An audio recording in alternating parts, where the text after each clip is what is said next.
अस्सलाम वालेकुम मुमताज़ साहब। आज एक नाकाबिले फ़रामोश वाक़या बयान कर रहा हूँ। आप अपनी आवाज़ में नरेट कर दीजिएगा। यारो, शहज़ाद के बारे में कुछ जानते हो? वो आजकल कहाँ है? क्या कर रहा है? मेरी बात सुनकर सलमान की आंखें नम हो गईं और सर्द भरी आह भरकर बोला, आज से 2 साल पहले सितंबर का महीना था। मैं अपने घर में बैठा हुआ था कि अचानक दरवाजे पर दस्तक हुई। मैंने दरवाज़ा खोला। शहज़ाद का छोटा भाई खड़ा था। इसके हाथ में एक कागज़ का पुर्ज़ा था। इसने चिट्ठी को आगे बढ़ाया। मैंने इससे ये चिट्ठी ले ली और लिफाफा चाक करके पढ़ने लगा। इसमें लिखा था, इतना अरसा हो गया तुमसे मुलाकात नहीं हुई। मैं इंतजार करता रहा। आज तुमसे मिलने को बहुत दिल चाह रहा है। आ जाओ, गपशप रहेगी। वैसे मैं सख्त बीमार हूं।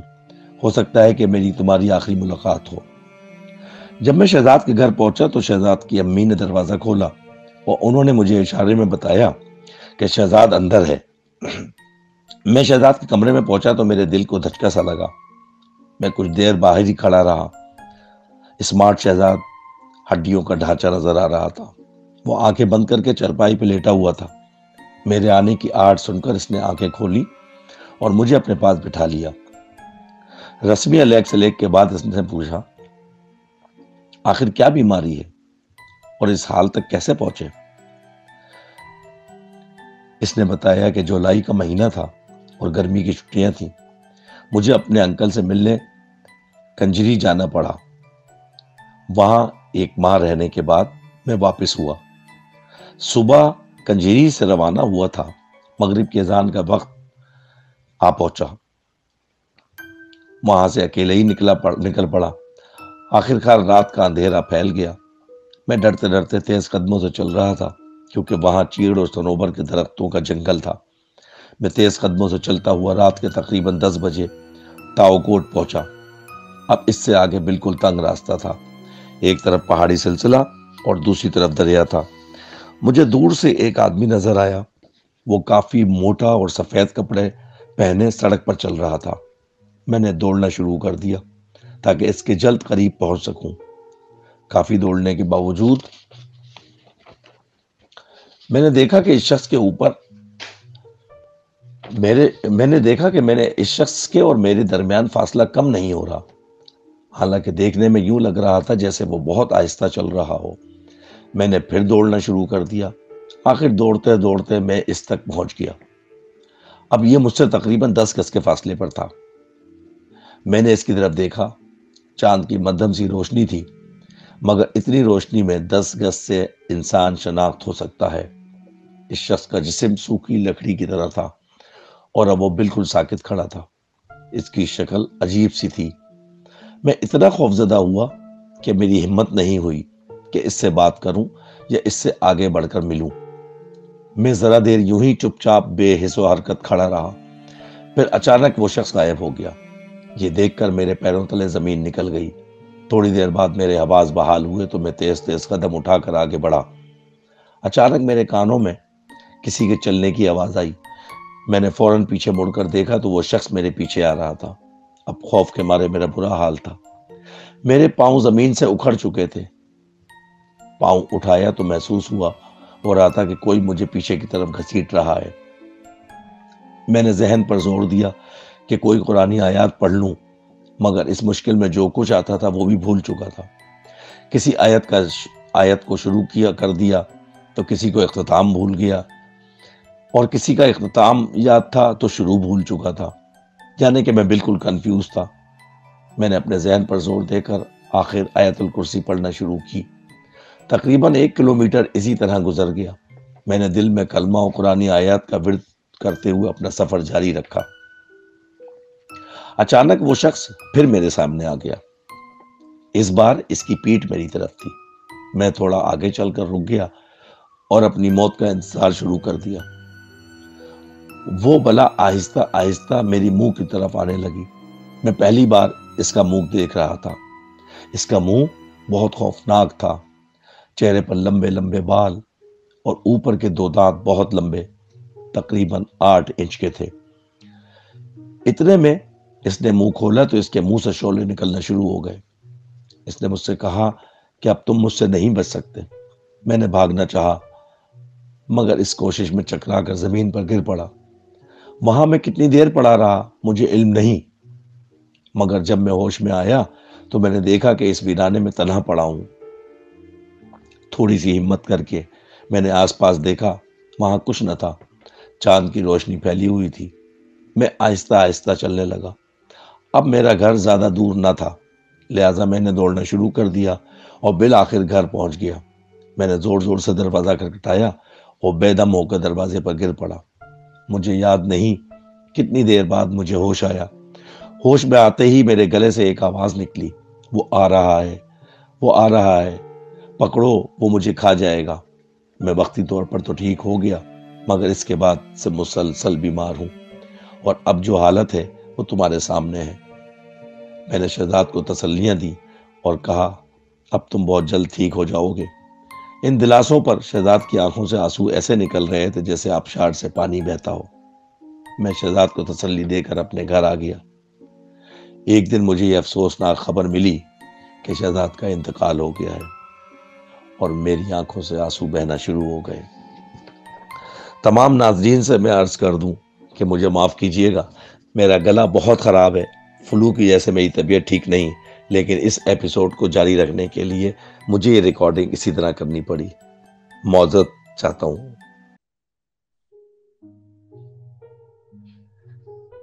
तमाम सुनने वालों को हमारा सलाम। स्पूकी हॉन्टेड टेल्स की एक नई एपिसोड में आप सब लोगों को खुश आमदीद कहते हैं। मैंने अपने स्टोरी के आखिर में ही बताया कि मेरी तबीयत सही नहीं है, गला कुछ खराब है, इसलिए मैं मौजूद चाहता हूँ। बस आप लोगों से गुजारिश है कि जल्द अज जल्द हमारे चैनल को सब्सक्राइब करें, बेल आइकॉन टच करें और अच्छे अच्छे वाकयात हमको सेंड करते रहें। आज मैं कुछ कम बोलूंगा और मैंने अपने बोलने का टाइम भी मैंने अपने दोस्त आमिर को दे दिया है, तो वो आपसे ज्यादा बात करेंगे। इससे पहले कि मेरा गला बिल्कुल ही बंद हो जाए, हाँ, हम आमिर को बुलाते हैं। आमिर, अस्सलाम वालेकुम। अस्सलाम वालेकुम मुमताज साहब। अस्सलाम वालेकुम एवरीवन। एंड आई होप के एवरीवन इज फाइन और आपकी तबीयत भी मैं देख रहा हूँ कि बेहतर होती जा रही है माशाल्लाह से। हाँ, काफी बेहतर हो गई, लेकिन अभी भी गले में आवाज वो नहीं निकल रही। और सही वो है। थोड़ी थोड़ी देर बाद ना वो कफ के ठसके से लगते हैं, खांसी आती आप है। आप तो आप आज मैं एक मैं काम करें। आप आज जो हाँ। है ना मलका बरतानिया की तरह से अलामती स्क्रीन पे रहें, बस बोले ना। मैं अपना टाइम भी आपको देता हूँ, लेकिन हाँ, हाँ बस मैं 1 मिनट लूंगा और हाँ। उसके बाद जो है ना मैं खामोश हो जाऊंगा। चले। कुछ हमारे जो मैंने पिछली स्ट्रीम पे भी शुक्रिया अदा किया था हमारे लोगों का, तो कुछ मैं 4-5 नाम लेके मैं थोड़ा सा उनका शुक्रिया अदा जरूर करूंगा। महविश शमसी हैं, thank you very much Mahvish. Mohammad Ahmed साहब, बहुत बहुत शुक्रिया मोहम्मद अहमद साहब, आप बहुत अच्छे कमेंट्स करते हैं। हिजाबी गोलेर, ये नए में मुझे नजर आए लेकिन बहुत अच्छे कमेंट्स करते हैं। तू बशाई, thank you very much. Tania Mustansar, आपका बहुत बहुत शुक्रिया। शामिया खान, सऊदी अरब से, आपका बहुत बहुत शुक्रिया, खुश रहें। रैंडम्स के नाम से एक हमारे लिसनर हैं बहुत पुराने, thank you very much randoms. Ahmed Zubair, बहुत बहुत शुक्रिया। Fukra fantasy, thank you very much, बहुत बहुत शुक्रिया फंटासी। और एमन है एक इंडिया से, हम्म। तो उनका बहुत बहुत शुक्रिया। वो इंडिया से हमें जो है ना वो मैसेज करती हैं कमेंट्स बॉक्स में, हमारा प्रोग्राम बहुत पसंद करती हैं। आप सब लोगों का बहुत बहुत शुक्रिया। और hand over to Aamir. Aamir, आप ज्यादा बात करेंगे आज, मैं नहीं करूंगा। बिल्कुल बिल्कुल बिल्कुल, आप जो है आज हमारे लिए बादशाह के तौर पे जो है ना अलामत के तौर पे रहेंगे और हम आपको हॉरर देंगे आज। ठीक है, नहीं करें बिल्कुल बिल्कुल तो। बिल्कुल। अच्छा, आज की जो स्ट्रीम है वो थोड़ी सी जो है, मैंने सोचा कि उसको डिफरेंट उसमें करा जाए। हॉरर के अंदर ही हम लोग जो है इस दफा जो है हम हॉन्टेड जो स्टोरीज हैं, जैसे अभी हम अपने दोस्त को भी अपना शामिल करेंगे, बेहतरीन दोस्त को, कि हम आर्मी से रिलेटेड जो स्टोरीज हैं हम उनको शामिल करेंगे और उसको एंजॉय करेंगे। और आई होप के तमाम लोगों को ये स्टोरीज पसंद आएंगी। और लास्ट स्ट्रीम जो हुई है 3-4, उसके अंदर हम लोगों को रिस्पांस बहुत अच्छा मिला। Thank you very much all of you. और ये कि we are reaching our target slowly now, and इंशाल्लाह ताला soon we will be starting a life, तो finger cross. And now I'm going to introduce my friend, हमारे बेहतरीन दोस्त FMR को. FMR, अस्सलाम वालेकुम. Walaikum assalam, Mumtaz Saab, Amir, and Anas, and to all the listeners. वालेकुम. Thank you so much for having me. Long time no see. Everyone was asking about you. Yes. हर कोई आपका पूछा था.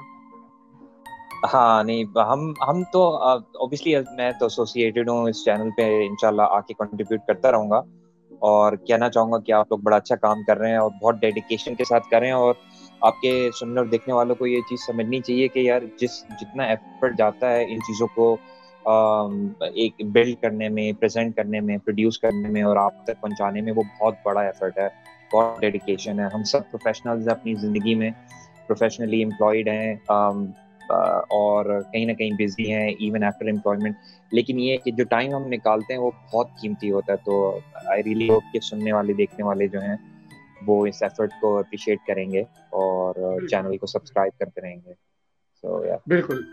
तो आज का FMR फॉर्मेट ये है कि ईमेल्स भी होंगी, हॉन्टेड लोकेशंस भी होंगी और आपकी 2 स्टोरियां हैं उसके अंदर जो आर्मी से रिलेटेड है, और इसी तरह से एंडिंग के अंदर जो मैंने 2 स्टोरियां करी हैं जो अपनी एंडिंग स्टोरी में वो भी US आर्मी से रिलेटेड है.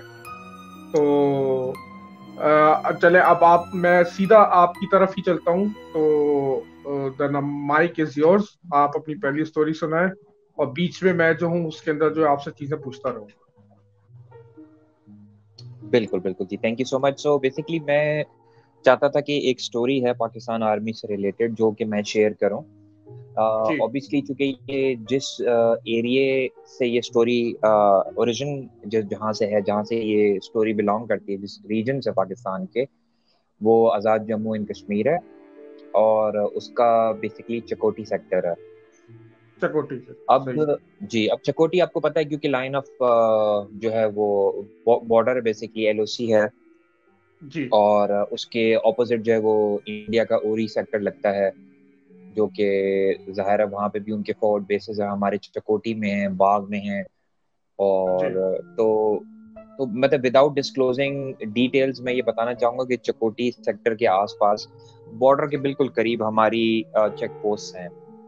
और सही. होता ही है कि पाकिस्तान आर्मी एक साइड पे है और फिर एक जिस पर्टिकुलर एरिया की मैं बात कर रहा हूँ वहाँ पे काफी गहरी खाई आती है, तकरीबन 30-40 फुट। उसके बाद जो है दूसरी साइड पे थोड़ी सी ऊंचाई पे इंडियन साइड भी है, जहाँ पे इंडियन चेक पोस्ट है एक। और दोनों साइड पे तकरीबन कोई कुछ नहीं तो 8 से 10 जो है ना सोल्जर्स एम्प्लॉयड होते हैं, जिनमें एक उनका कमांडेंट होता है जो कि यूजुअली कैप्टन रैंक का होता है या मेजर रैंक का होता है। अगर कोई मेजर ड्यूटी से रिलीव कर दिया गया हो, वो छुट्टी पे गया हो किसी वजह से, तो फिर कैप्टन कमांडेंट होता है वहाँ पे। और फिर जाहिर है उन सेक्टर्स के जो है वो सीनियर जो कमांडेंट्स होते हैं, बेसिकली यूनिट कमांडर्स हो गए, 2IC वगैरह हो गए, वो फिर लेफ्टिनेंट कर्नल रैंक के होते हैं जो कि वक्त वक्त वहाँ चक्कर लगाते हैं। तो ये स्टोरी भी उसी एक चेक पोस्ट की है कि जहाँ पे एक हमारे बहुत ही करीबी अजीज जो हैं वो जब कैप्टन प्रमोट हुए तो उनको वहाँ पे ट्रांसफर किया गया ड्यूटी के लिए।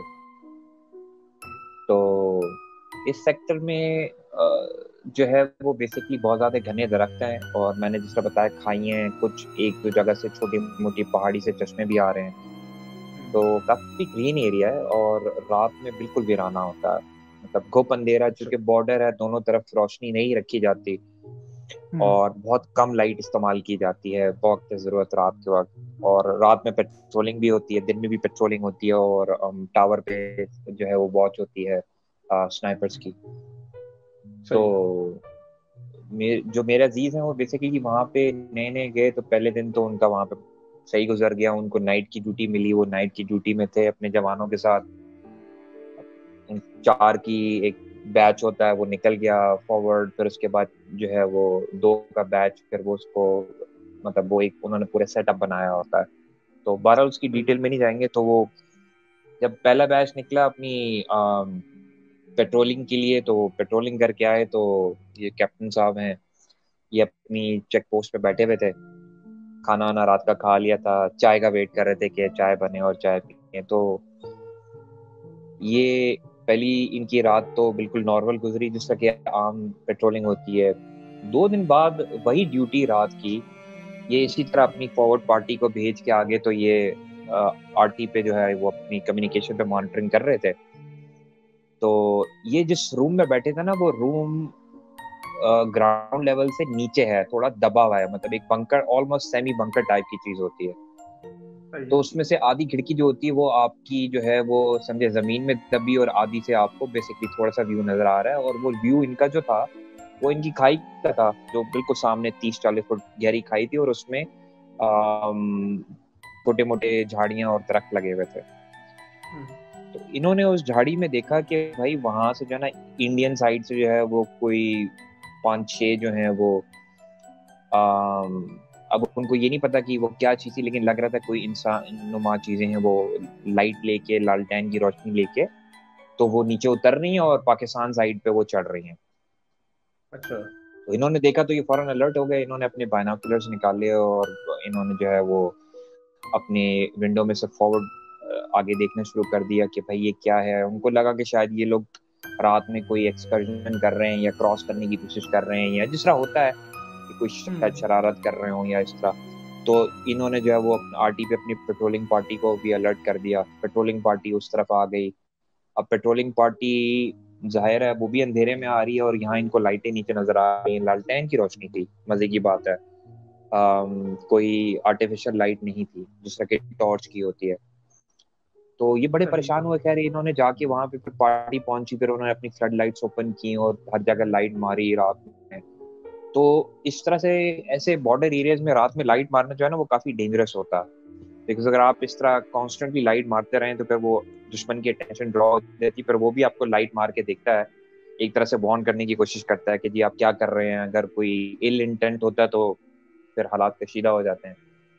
ये लाइट वाइट हम्म, मार रहे हैं इधर उधर, इनको कोई नजर ही नहीं आ रहा। इनको ललटैन की रोशनी अभी नजर आ रही है, वो जो फॉरवर्ड पार्टी थी, लेकिन इनको कुछ आगे मिल नहीं रहा। तो ये बड़े परेशान हुए। इन्होंने कप्तान साहब को बोला कि जी हमें तो सर वहां अपने भेज तो दिया, हमने बड़ी लाइटें वाइटें भी मारी, बड़ा रिस्क लिया, अपनी पोजीशन जो है हमने डिस्क्लोज कर दी दुश्मन को, और हमें नजर कुछ नहीं आया वहां पे। आपने कहा 5-6 लोग हैं लालटेन की रोशनी में, हमें तो कुछ नजर नहीं आया। और वो खाई भी ऐसी है कि उसमें तो कोई अगर जानवर भी जाके, बकरी या कोई जाके घिर जाए तो वो नहीं निकल सकती, इतनी खतरनाक खाई है वो, इतनी स्टीप है। तो उसमें तो लोग तो जाने से रहे, जानवर भी नहीं जाते। सही खैर ये सही। बड़े परेशान हुए। इन्होंने कहा कि अच्छा पता नहीं क्या माजरा है। बहरहाल इन्होंने अपनी लॉग बुक में उसको रिकॉर्ड किया, और इन्होंने कहा जी ठीक है, जब मेजर साहब आएंगे तो उनको हम बता देंगे। अब इनका 4th डे है। अब 5th डे पे क्या होता है, ये दोबारा बैठे हुए हैं रात में, तो इनको तकरीबन सेम टाइम पे रात के, अब इनको दोबारा वो लाइटें नजर आती, खाई में जा रही हैं, उतर रही हैं, और लग रहा है कि किसी और साइड से ऊपर जाने की कोशिश कर रही हैं। तो ये देख के फिर परेशान, फिर अपने बायनोकुलर्स निकाले, फिर उसको ढूंढने की कोशिश करने लगे। तो इनको कुछ नजर नहीं आए। अभी अपनी पोस्ट से बाहर आ गए, जैकेट वैकेट अपनी बुलेट प्रूफ पहन के, हेलमेट वगैरह सारा वेपन लेके अपना लोड कर लिया। तो इन्होंने जो है ना फिर वहां से आवाज लगाना शुरू की, जो एक वार्निंग की होती है। तो हम्म, गन भी दोबारा रीलोड की ताकि उसकी आवाज पता चले कि जी यू नो वेपन्स लोड हो गए हैं। तो वहां से कोई रिस्पॉन्स ही ना आया, वो उसी तरह लाइटें जा रही हैं, इधर उधर घूम रही हैं खाई के अंदर। तो बड़े परेशान हुए। फिर फॉरवर्ड पार्टी को उन्होंने किया, फिर वो जो 2 बैकअप होते हैं वो भी आए, उन्होंने भी देखा, उन्होंने कहा हाँ सर बिल्कुल आप सही कह रहे हैं, यहाँ पे हमें लाइटें नजर आ रही हैं, ये क्या है। तो अब उन्होंने बड़ी कोशिश की इसके करीब जाने की बगैर लाइट अपनी इस्तेमाल किए, लेकिन उनको बस लाइटें नजर आ रही थी और कोई फिगर पता नहीं चल रही थी कि ये इंसान है ये क्या है। सही। खैर वो सब बड़े परेशान हुए। फिर उन्होंने जो है अपनी जो है ना खुद भी वो फॉरवर्ड पेट्रोलिंग में आ गया। उन्होंने कहा मैं भी आज रात पूरी पेट्रोलिंग करूंगा, ये कोई इंडियंस की तरफ से मामला है। हम्म, अच्छा उसी दिन जब ये इनके साथ सेकंड टाइम हुआ साइटिंग, तो सुबह मेजर साहब आए, तो उन्होंने मेजर साहब को लॉगबुक दिखाई, उन्होंने कहा सर ये मामला है। तो मेजर साहब ने उन्होंने बात सुनी, और उनके चेहरे पे एक स्माइल आई, और उन्होंने कहा अच्छा चलो इसको देखते हैं, कोई परेशान ना हो, ये होता रहता है। तो कप्तान सही। साहब समझे कि शायद बाकी कोई इंडियन एक्सकर्जन थी, कोई आने की कोशिश कर रहा था, और कोई या रास्ता बना रहा था रात में, या कोई सुरंग खोद रहा था, जो भी कर रहा था। तो उन्होंने कहा मेजर साहब को बता दिया ये होता रहता होगा तो ये देख लेंगे। उनकी भी तसल्ली हो गई। अच्छा उस रात को ना अब होता ही है कि लाइन ऑफ कंट्रोल पे इतने करीब करीब होते हैं ना, तो अक्सर जब ये फौजी होते हैं ना अपनी ड्यूटी से फारिग होते हैं, जिस तरह पेट्रोलिंग से, तो जो जो फारिग हो जाते हैं ड्यूटी से, वो अपना कोई ना कोई काम कर रहे हैं, अपने कपड़े धो रहे हैं, खाना बना रहे हैं। तो कशीदगी के बावजूद अक्सर ये होता है कि ज्यादातर टाइम में जब कशीदगी नहीं होती तो ये आपस में पाकिस्तानी इंडियन फौजी बात भी करते हैं, पूछते हैं हाँ भाई, ये दूसरे को साथी कह के बुलाते हैं, ओ साथी क्या बना रहे हो, साथी क्या पका, आज बड़ी अच्छी खुशबू आ रही है। तो इसी तरह ये खाना ना बना रहे थे, तो वहाँ इंडियन साइड से जो है ना वो उन्होंने आवाज लगाई ना इनको। अब ये भी एक तरीका होता है उनको बताने का, जी ये फ्रेंडली आवाज है, जरा अटेंशन पे करें थोड़ा, क्या आपसे बात करना चाह रहे हैं। तो कहता है वो साथी, तो इन्होंने जवाब दिया हाँ साथी क्या बात है, खैरियत है, सब ठीक है, क्या हो गया। तो इंडियन साइड ने कहा यार तुम लोगों का दिमाग खराब है, रात में तुम लोग लाइटें लेके जो है वो खाई में घुसे हुए हो, और हमने तो गने लोड कर ली थी और हम तो फायर खोलने वाले थे, लेकिन फिर हमारे मेजर साहब ने कहा कि नहीं रुक जाओ, ये फौजी लाइटें नहीं है, ये कोई और है। तो तुम लोग क्या कर रहे थे, तुम लोग क्या वहां पे करते रहते हो, दूसरी तीसरी रात है। और तो अब ये जो सिपाही था जिसने ये सुना तो उसको बड़ी हैरत हुई, और ये उस पार्टी का हिस्सा था जो बैकअप के तौर पे थी, और इसने कप्तान साहब के साथ जाके वहां पे खुद देखा था अपनी आंखों से वहां पे लाइटें। उसको फौरन से याद आ गया, इसने कहा यार हमने तो कुछ नहीं किया, बल्कि हम तो समझे तुम लोग हो, हम तो तुम लोगों पे वेपन्स जो है वो हॉट करके ऑन लॉक करके हम लोग बैठे हुए थे कि अगर कोई नजर आया तो हम फायर मार देंगे। कि हमें लगा कि शायद तुम लोग आने की ऊपर कोशिश कर रहे हो खाई में से। तो उसने कहा कि यार तुम्हारा दिमाग खराब है, मुझे 2 साल हो गए यहाँ पे मुख्तलिफ जगहों पे ड्यूटी करते, इतनी खतरनाक खाई पे हम क्यों उतरेंगे, ये इंडियन साइड ने कहा। वो बड़े परेशान हुए, उन्होंने कहा यार ये क्या बात है, तुम लोग भी देख रहे हो, हम भी देख रहे हैं, हम तुम्हें समझ रहे हैं, तुम हमें समझ रहे हो। तो पहले तो शुक्र अदा किया कि भाई शुक्र है एक दूसरे पे फायर नहीं कर दिया। फिर इंडियन सिपाही ने कहा यार हमने भी अपने जो है वो कमांडेंट साहब को ये कंप्लेन की है कि यार ये पाकिस्तानी साइड से आ रही है, तो वो भी देख रहे हैं उसको। उन्होंने हमारे सिपाही ने कहा यार हमने भी अपने कमांडेंट को की हुई है, कप्तान साहब को की है, वो भी देख रहे हैं। तो खैर बात कहीं गई नहीं। अब ये बात तो हो गई, अब दोनों साइड परेशान, दोनों साइडों ने जो ना रात को वॉच लगा दी, डबल वॉच, कि भाई देखें आखिर ये है क्या मामला। अच्छा पाकिस्तानी साइड से फिर एक सिपाही ने 2 दिन बाद नोट किया कि वो जो लाइटें थी सारी, जो 5-6 लाइटें नजर आती थी लालटेन जैसी रोशनी, वो इनको उस रात जब ये ऑब्जर्व कर रहे थे तो वो एक बहुत बड़े गोले में तब्दील हुई, और वो आग का गोला बनी, और वो गोला जो है उस खाई के दरमियान जाके गुम हो गया। जब इन्होंने अपनी आंख से ये देखा तो ये एकदम से परेशान हो गए, सिपाही भागता हुआ आया, उसने रिपोर्ट किया। अच्छा ये कप्तान साहब भी ड्यूटी पे थे, इन्होंने भी उसको रिसीव किया, उसकी इंफॉर्मेशन को फिर लॉक किया, फिर उन्होंने परेशान हो गए, सबको अलर्ट कर दिया। नेक्स्ट डे उन्होंने फिर रात किसी तरह गुजारी, काफी खौफ और राज पैदा हो गया, पता चला कि इंडियन साइड भी अलर्ट हो गई है। तो बहुत बड़ी कशीदगी सी हो गई कि यार ये पता नहीं क्या चीज है और ये कौन शरारत कर रहा है। तो सुबह जब मेजर साहब से इन्होंने बात की तो फिर मेजर साहब ने इनको बिठाया, इनको बताया कि देखो भाई तुम अभी नए पोस्ट हुए हो, ये मामला कुछ भी नहीं है, ये ना इंडियन साइड है ना पाकिस्तानी साइड है, यहाँ ये फॉरेस्ट जो है, ये खाइयाँ, ये जिन्नात से और शयातीन से भरी हुई हैं। यहाँ पे इतनी साइटिंग्स होती हैं और ऐसी ऐसी अजीब चीजें नजर आती हैं लोगों को, रात में औरतें नजर आती हैं जाते हुए, बूढ़ी औरतें नजर आएंगी, बूढ़े इंसान नजर आएंगे, मदद मांग रहे होंगे आपसे। तो ये जगह बहुत हॉन्टेड है, और उन्होंने उनको कॉशन किया कि अब चूंकि आप इस नहज पे पहुंच गए हो कि जहां आप बिल्कुल परेशान हो गए हो, तो उन्होंने कहा कि जी आप परेशान ना हो, अपनी पेट्रोलिंग ड्यूटी करते रहें और इस चीज़ को इग्नोर करें, और अगर इसको देखें तो ज़ाहिर है अपनी जो आयात वगैरह होती हैं, आयतुल कुर्सी होगी, मखसूम दुआएं, वो पढ़ें और अपने आप को महफूज रखें, क्योंकि ये कोई ना इंसान है ना कोई फौजी है, ये कोई ना इंडियन साइड है ना पाकिस्तानी, ये ज़रूर गैर मरी मखलूक है, जिन्नात हैं जो कि इस तरह साइटिंग्स देते हैं।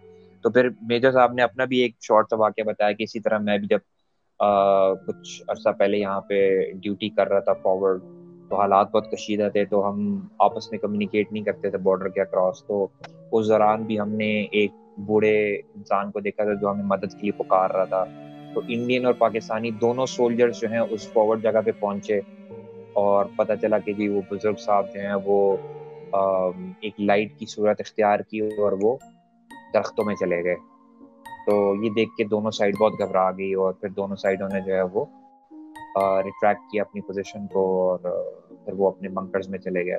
कहते हैं कि ये एक शॉर्ट सा वाक़या था आपको बताने के लिए कि चकोटी और इसके आसपास जो बॉर्डर एरियाज हैं ये कितने हॉन्टेड हैं, जो खाइयाँ हैं ये कितनी हॉन्टेड है और वहाँ पे कितनी साइटिंग्स होती हैं। अब कहने को तो ये इतना वो जिस तरह आप आमिर भाई कहते हैं ना कि हॉरर हॉरर वाला वाक़या नहीं है, लेकिन जब आप इतनी सेंसिटिव जगह पे ड्यूटी कर रहे हो जहाँ पे किसी भी वक्त किसी भी गलती की वजह से फायरिंग हो सकती है और कशीदगी हो सकती है, ऐसे मौके पे अपनी नर्व्स को काबू में रखना, अपनी ड्यूटी प्रोफेशनली अंजाम देना और ऐसी चीज़ों से नबर्द आजमा होना हौसले के साथ बड़ा मुश्किल काम है, बहुत आजमाइश वाला काम है। ऐसी चीज़ें देखना इतनी घनी गहरी रात में कि जहाँ कोई आर्टिफिशियल लाइट नहीं होती, गुप अंधेरा होता है, तो ये बड़ा चैलेंजिंग होता है और ये किसी भी देखने वाले के लिए जो है वो बहुत खतरे से खाली नहीं होता और बहुत खौफनाक होता है। आप इमेजिन करें कि आप एक अकेले रूम में अंधेरे में बैठे हो और आपको कोई चीज ऐसी नजर आए, तो आप कितने खौफजदा हो जाएंगे।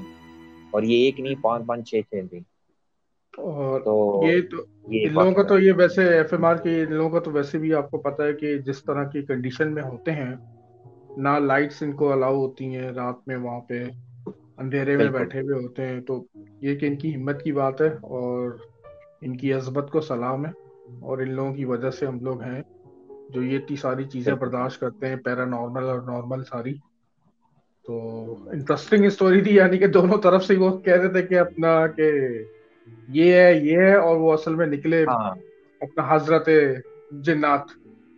बिल्कुल। अच्छा, तो दोनों तरफ जो है ना वो नए रिक्रूट्स होते हैं, नए लोग आए हुए होते हैं ड्यूटीज पे, हम्म, तो उनको अकस्टम होने से उनको समझने में बहुत टाइम लगता है। और बिल्कुल मजे की बिल्कुल। बात ये कि जो अफसरान बाला होते हैं वो कोशिश भी नहीं करते कि वो जो है ना बहुत ज्यादा इंफॉर्मेशन जो है वो लीक आउट करें, क्योंकि ज़ाहिर है रिकॉर्ड मामले करें। सेंसिटिव होते हैं, ड्यूटीज देनी होती हैं। तो बिल्कुल अगर हर बंदे को बस बता दिया जाए कि यार यहाँ जिन्नात है जरा बच के रहना, तो हर बंदा ड्यूटी भी नहीं दे पाएगा। तो सही बात है। बहुत सोच समझ के टैक्टफुली चीजें रिवील की जाती है। जिस तरह के इस दफा मेजर साहब ने जब देखा कि नहीं यार मामला एस्केलेट होना शुरू हो गए हैं, तो वो फिर उन्होंने कहा कि नहीं जी, घबराने की जरूरत नहीं है, कोई मामला नहीं है, ये मेरा जिन्नात है। सही बात। वरना वो शायद कभी नहीं बताते। तो और ये भी एक प्रोफेशनलिज्म का मायने। तकाजा भी ये है कि ना बताया जाए, बच्चे डर जाएंगे। जो नए रिक्रूट आते हैं तो बच्चे ही जी होते हैं। बिल्कुल तो बिल्कुल, सब यंग होते हैं, सब यंग होते हैं। हम्म, इवन सिपाही रैंक पे भी जो आते हैं वो यंग होते हैं, उनकी हाँ। साल 1.5 2 साल की मुश्किल से ड्यूटी होती है। हम्म, सही। अच्छा एफएमआर, आपसे मैंने तस्करा कर रहा था ना एक model school PC chess block 2 का। जी तो जी उसकी जिस जहाँ हम लोगों का प्लान बना है कि जब मैं पाकिस्तान आऊंगा तो हम लोग वहाँ का विजिट करेंगे रात में, जो कि कंफर्म हॉन्टेड है। तो जी जी। उसकी मेरे पास कुछ तस्वीरें मेरे दोस्त ने भेजी थी। वो थोड़ी सी पुरानी है, लेकिन ये कि हम्म, अब मैं अभी जब ये तस्वीरें आएंगी तो मैं आपको दिखाऊंगा उसके अंदर कि कहाँ कहाँ क्या क्या चेंज हो गई है। जी तो ये कि जरा इसके ऊपर जरा बात करते हैं। तो ये जरा मॉडल स्कूल की तस्वीरें लग जाए। बिल्कुल जी। ये और देखें, ये हाँ है फिर बात ये तस्वीरें।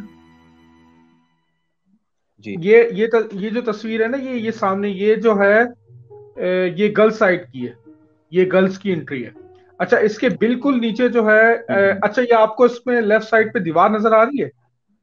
अब ये वाली, जी हाँ ये बिल्कुल। वाली। ये अब चारों तरफ इसके बना दी है इन्होंने दीवार, स्कूल के। पहले ये नहीं थी। हम्म, तो ये जो है बेसिकली पहाड़ी के ऊपर है, ये टीला है। ये देखें, ये इसकी एक और एंट्री है। जी ये दिन के टाइम आप अंदर दरख्त देख रहे हैं इसके अंदर, ये इसके अंदर बहुत सारे इस तरह के दरख्त हैं। बिल्कुल ये बिल्कुल। ये और ये जो है एक और इसके अंदर एक और तस्वीर होगी वो, ये आप देख रहे हैं ये पूरा ये पहाड़। जी ये अब ये तो अब ये जो जहां पे ये अभी कर्सर है ना, यहाँ पे जो है इन्होंने दीवार बना दी इसके चारों तरफ। और अब आपको पता है कि वो गवर्नमेंट स्कूलों की जबोहाली का तो उसके अंदर जो है मेंटेनेंस तो होती नहीं है। तो इसके अंदर जैसे ये बिल्कुल। कोने पे जो कीकर की अपना झाड़ी थी ना, तीसरी इसमें ये जो कीकर की, ये हर तरफ फैल गई है। और बेसिकली ये हो गई 8-8 9-9 फीट लंबी, हम्म, ऊंची। और ये स्कूल का इसका बुरा हाल है, इसके शीशे वीशे वगैरह सब टूटे में। और ये जहाँ पे अनस का भी हाथ है, ये कर्सर है, यहाँ पे जो है अब रेंजर वाले रहते हैं। ये रेंजर के हाथ में है ये, थोड़ा बहुत हिस्सा है इसका। तो इसके अंदर ये है कि इसकी मैं आपको एक इंटरेस्टिंग स्टोरी ये बताता हूँ कि यहाँ पे जो है जैसे ये दीवार है ना इसकी पिक्चर की, इस इस दीवार के ऊपर आपको पता है पाकिस्तान में क्या होता है, लोग कोई भी अपना जो जी है बिल्कुल, हाजत के लिए हाँ, खड़े हो जाते हैं जिस तरह चाहते हैं, हाँ और बिल्कुल। हाँ पांगी भी। तो मेरे दोस्त का घर इसके बिल्कुल साइड पे है, तो वो मुझे बताता है, कहता है कि वो उसका एक दोस्त आया था उसके पास, ये लोग बैठे हुए थे रात में। तो उसका दोस्त उठा है, 2-2:30 बजे का टाइम था, उसने कहा था यार मैं जरा टॉयलेट करके आता हूँ। तो वो आज के लिए उठा, वो दीवार पे गए और दीवार पे जाके जो है उन्होंने अपनी जो कार्रवाई डालनी थी वो डाली। और बकौल उसके मेरे दोस्त के कि वो हाफ पे थ्रू था और उसको जो है ना थप्पड़ पड़ा मुंह पे, अच्छा। जन्नाटेदार थप्पड़ पड़ा है उसको। और वो जो है उसी तरह से जो है ना उसी हालत के अंदर जो है वो भागता हुआ आया है। और यानी कि एक तरह से ये उसका जो पूरा हिस्सा था ये उसका लाल था और उंगलियां छपी हुई थी और आग से पानी बह रहा था, यानी इतनी जोर से पड़ा थप्पड़ उस पर। और आसपास के जितने भी लोग जो रहते हैं यहाँ पे, उन्होंने जो है सबको सख्ती से मना कर दिया है कि भाई कोई भी जो है ना रात के टाइम इधर प्रीमिसेस में ना जाए। और एक और इसके अंदर स्टोरी ये है कि मेरा दोस्त है वो उसके ऑपोजिट रहता है एक और। तो उससे मैंने पूछा, मैंने कहा यार मुझे यार मॉडल स्कूल की बात बताओ यार, मुझे तो क्योंकि पाकिस्तान आपको छोड़े 20 साल हो गए ना, तो जी जी। मैंने कहा अभी की क्या कहानी है। तो वो मुझे कहने लगा कि यार ये कहानी है कि मेरे बराबर वाला जो है वो रात में 3 बजे अपनी छत पे था और टहल लगा रहा था, सिगरेट पी रहा था। तो ये दीवार के अंदर जो दीवार बनाई हुई थी इसकी हदूद के अंदर, कह रहा कीकर के अंदर रात में 3 बजे 4 बच्चे खेल रहे हैं। अब 4 बच्चे जो कि 10-10 12-12 साल के, वो रात में 3 बजे एक स्कूल के अंदर उसके जो है कीकर के दरमियान क्या कर रहे हो। हाँ जाहिर है, वो तो वही सवाल ही नहीं पैदा होता किसी बच्चे का इस रात के पहर वहां होना। हो ही नहीं बिल्कुल। सकता। और जो लोकल हाँ। है वो तो छोड़ेंगे ही नहीं। अब 8-10 साल के बच्चे को तो वैसे भी कोई नहीं छोड़ेगा, 3-4 बच्चे तो चलो एक आध बच्चा कोई स्लिप होके निकल जाए घर से कोई आगे, 3-4 बच्चे कैसे जाएंगे। तो वो कह रहा है मामलात है यहाँ पे, कह रहा है औरत भी नजर आती है इधर एक। और इसमें याद है जब आप लोगों ने बोला था कि हम अंदर जाके इसकी जो है वीडियो बनाएंगे, तो मैंने कहा था कि आप लोग चले जाना, मैं नहीं जाऊंगा, मैं बाहर खड़ा रहूंगा। और मेरा तो मुझे यानी इतना डर लगता है क्योंकि मेरे आंखों के सामने है ना ये स्कूल। मैं तो पला बड़ा इन्हीं गलियों में हूँ, पिछली वाली गली मेरी थी, तो मुझे तो पता है इसका कितना वो है। लेकिन ये कि है पहाड़ी वाला स्कूल के नाम से और ये बहुत मशहूर है पीसीएस के अंदर। ये उसी टाइप का अच्छा है आमिर जैसे वो हिल। जी जी। अच्छा वैसे ये जो है ना आमिर, इस तरह की जो चीजें हैं ना बेसिकली, और इस तरह की जो बिल्डिंग्स होती हैं, हम्म, इनकी जो सिचुएशन है ना, वो बज़ाहिर हर बंदे को बाहर से देखने में जो है वो एक हर, क्योंकि हर एक का देखने का मुख्तलिफ जाविया होता है। अगर आप इस इंटरेस्ट से देखें तो शायद आपको चीजें कुछ समझ में आए कि बहुत सारे लोग इस तरह की बिल्डिंग्स के आसपास आते हैं हाजत के लिए और वो चले जाते हैं। कुछ के साथ वाकयात होते हैं, कुछ के साथ नहीं होते, कुछ नहीं भी वैसे होते डर हैं। जाते हैं। हाँ, और उनको पता नहीं चलता कि ये हॉन्टेड जगह है। लेकिन जब आप इस पॉइंट ऑफ व्यू से जाते हैं इन्वेस्टिगेट करने के लिए, तो आप फिर वो साइंस ढूंढते हैं कि जहां आपको लगे कि वेदर ये जगह हॉन्टेड है कि नहीं। कुछ बिल्कुल बिल्डिंग्स के ऐसे मामलात होते हैं कि जहाँ पे उसका हॉन्टेड होना लाजमी है। फॉर एग्जांपल, इस तरह की जो अबैंडन बिल्डिंग्स होती है उनमें गलाजत, गंदगी के जमा होना, ताउफन होना, ये जन्नात शयातीन जो इस चीज को पसंद करते हैं, उनकी बेहतरीन अमाजगाह है। हम आज गए। मेरा सही। अपना ही ओपिनियन है, हो सकता है मैं गलत हूँ, लेकिन मेरे अपने एक्सपीरियंस में कि ऐसी जगहों पे जन्नात का ना होना बहुत ही रेयर होगा। ज्यादा चांसेस होते हैं कि जन्नात लाजमी होंगे। वो एक अलग बात है कि वो आपके सामने जाहिर होते ही नहीं होते, या वो आपको कितना अवॉइड करते हैं। और कुछ ऐसी जगह हैं, अभी एक साइट है जिसका हम अभी नाम नहीं लेंगे, लेकिन इंशाल्लाह उसको अपनी इन्वेस्टिगेशन में शामिल करेंगे। तो वो इंशाल्लाह। बिल्डिंग जो है कराची में, वो भी बिल्कुल सेंट्रल कराची में है और हम्म ओल्ड एरियाज में है। और उसमें तो बकायदा ऐसे शयातीन का साया पाया गया है जो कि अपने आप को जाहिर करने में ज्यादा टाइम नहीं लगाते। तो आप अंदाजा लगें कि वो कितने अग्रेसिव होते हैं और वो ऐसी जगहों का फायदा उठाते हैं। ऐसी जगहों पे अक्सर आप देखें तो इंसान, एक नॉर्मल इंसान तो जाने की कोशिश ही नहीं करता, लेकिन जो होमलेस होते हैं या जो नशा करते हैं वो दिन में ऐसी जगहों पे जाते हैं और रात को वहां से भाग जाते हैं। हालांकि उनके लिए बेहतरीन एक मुफ्त का घर है, ना यहाँ कोई आम बंदा आएगा, ना उनको तंग करेगा, जो करना चाहे वहां बैठ के करें, ये जैसा नशा करना चाहे करें। लेकिन ये कि वो भी रात को वहां से भाग जाते हैं। अगर आप कभी किसी को पकड़ के पूछें कि भाई तुम्हारे लिए तो ये मुफ्त का घर है, ना तुम्हें गलाजत की फिक्र, ना तुम्हें ताफुन की फिक्र, ना तुम्हारे पीछे कोई आएगा यहाँ पे, तो तुम यहाँ पे क्यों नहीं रात गुजारते, सड़कों पे फुटपाथों पे क्यों सो रहे हो? वो आपको यही बताएंगे कि आम बंदे को कभी वो हॉन्टेड फील नहीं होगी, लेकिन अगर रात जाके गुजार ले तो उनके साथ जो हाल होगा वो फिर वो और उनका रब ही जानता है। तो अच्छा, इन जगहों को देखने में तो ये कि ये मेरी सिस्टर इस स्कूल से पढ़ी है, तो अच्छा, ये मेरे अपने घर की वो है कि मेरी सिस्टर इस स्कूल से पढ़ी है, गर्ल्स सेक्शन से। और ये कि ये स्कूल बहुत मशहूर है, इस स्कूल से the one and only legend Jahangir Khan भी पढ़ के निकले। उन्होंने मैट्रिक इसी स्कूल से करा। तो काफी हिस्टोरिक इसकी हिस्टोरिक वैल्यू है। काफी 2-3 और साइंसदान वगैरह भी हैं, 1-2 और स्पोर्ट्स की पर्सनालिटीज हैं, वो भी निकली हैं। लेकिन जहांगीर खान का मेरे जहन में अभी है कि द ग्रेट जहांगीर खान भी इसी स्कूल से निकले। तो ये जो गर्ल्स वाली जो है ना, वो तो मेरी सिस्टर मुझे आज तक बताती है। अभी भी कभी मैं जाता हूँ ना पाकिस्तान या फोन पे, अगर कभी मॉडल स्कूल की बात निकलती है और मैं उससे पूछता हूँ कि भाई मुझे उसका हॉरर बताओ, तो वो जो मुझे हॉरर बताती है ना, उसका कहती है कि वो कांस्टेंट फीलिंग थी, specially when you go to the toilet, जब और ये कि ऊपर के फ्लोर्स में चले जाओ, या जब क्लासेस हो रही हों, और ये कि जब कॉरिडोर्स खाली हों तो आप जैसे पानी पीने गए या टॉयलेट गए तो कहने लगे कि इंतहाई खतरनाक फीलिंग होती थी। ऐसा लगता था कि वाकई में कोई है, और एक का नहीं, 2 का नहीं, ऐसा लगता था कि यानी कि पूरा ग्रुप का ग्रुप, जत्थे का जत्था है यहाँ पे, बिल्कुल, जो आपको वॉच कर रहे हैं। तो ये तो फीलिंग, और ये तो है। हाँ, और ऐसी जगहों को वैसे भी जो है वो जो अब याद करने वाले लोग हैं, या जो बेशक वो एक्सपीरियंस्ड हो, नॉन एक्सपीरियंस्ड हो, आमदीन वगैरह, वो भी बड़ा प्रेफर करते हैं और ऐसी ही जगहों को वो ढूंढते हैं कि जहाँ पे उनको पता चले कि गिलाजत तो ऐसे मामलात हो के जिन्नात इकट्ठा हों। आपको कभी किसी साफ पाक जगह पे, जो रोशनदार जगह, जो मेंटेन्ड हो, जहाँ पे लोगों का गुजर बसर हो, आना जाना हो, मेन राह हो लोगों के चलने की, वहां पे कभी आपको अमलीन नजर नहीं आएंगे अमल करते हुए। वो ऐसी ही बिल्डिंग्स में नजर आते हैं, क्योंकि ये जगह आमजगाह होती हैं जिन्नात की, और इसमें कोई शक नहीं। जिस तरह की आप हमें तस्वीर दिखा रहे हैं, और आई एम श्योर जब हम इन्वेस्टिगेट करेंगे तो हम और मजीद पिक्चर्स भी शेयर करेंगे, उसमें देखने वालों को समझ में आ जाएगा कि वीरानियत और जो पुरसारियत इस बिल्डिंग को देखने में नजर आती है, वो किसी हद तक ये साबित करती है कि इसमें जरूर किसी किस्म के जिन्नात का बसेरा होगा। 5000 गज की है ये, कम से कम 5000 गज की है ये प्रॉपर्टी। ये जो पूरी पहाड़ी है ना, 4 से 5, क्योंकि इसके सामने जो लेन है उसके अंदर तकरीबन कोई 250 गज के 13-14 घर पड़ते हैं। तो आप अंदाजा लगा लें कितनी बड़ी होगी, पूरा रोड है ये।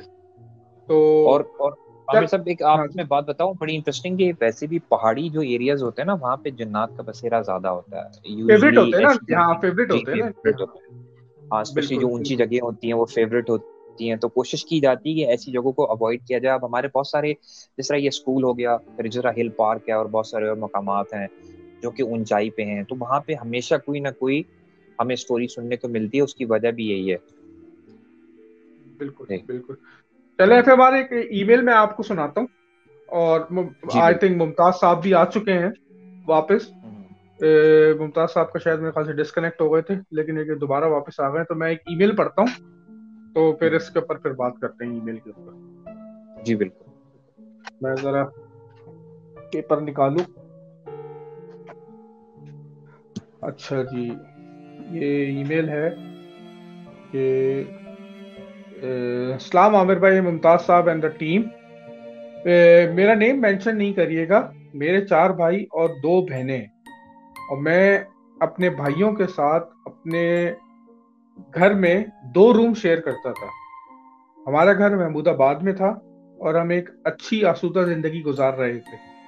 एक दिन रात में मेरी आंख खुली, मैं वॉशरूम गया और मुझको महसूस हुआ कि मेरे साथ कोई है, और मुझको भारी फुट फुट स्टेप्स की आवाजें आईं। मैंने जब बाहर निकल के देखा तो वहां कोई नहीं था। बहरहाल मैं डर के वापस आया और रूम में आके सो गया, मगर नींद सही से नहीं आई। अब उसके बाद दिन ब दिन मेरी तबीयत खराब होने लगी। डॉक्टर को दिखाया, तमाम टेस्ट नॉर्मल थे।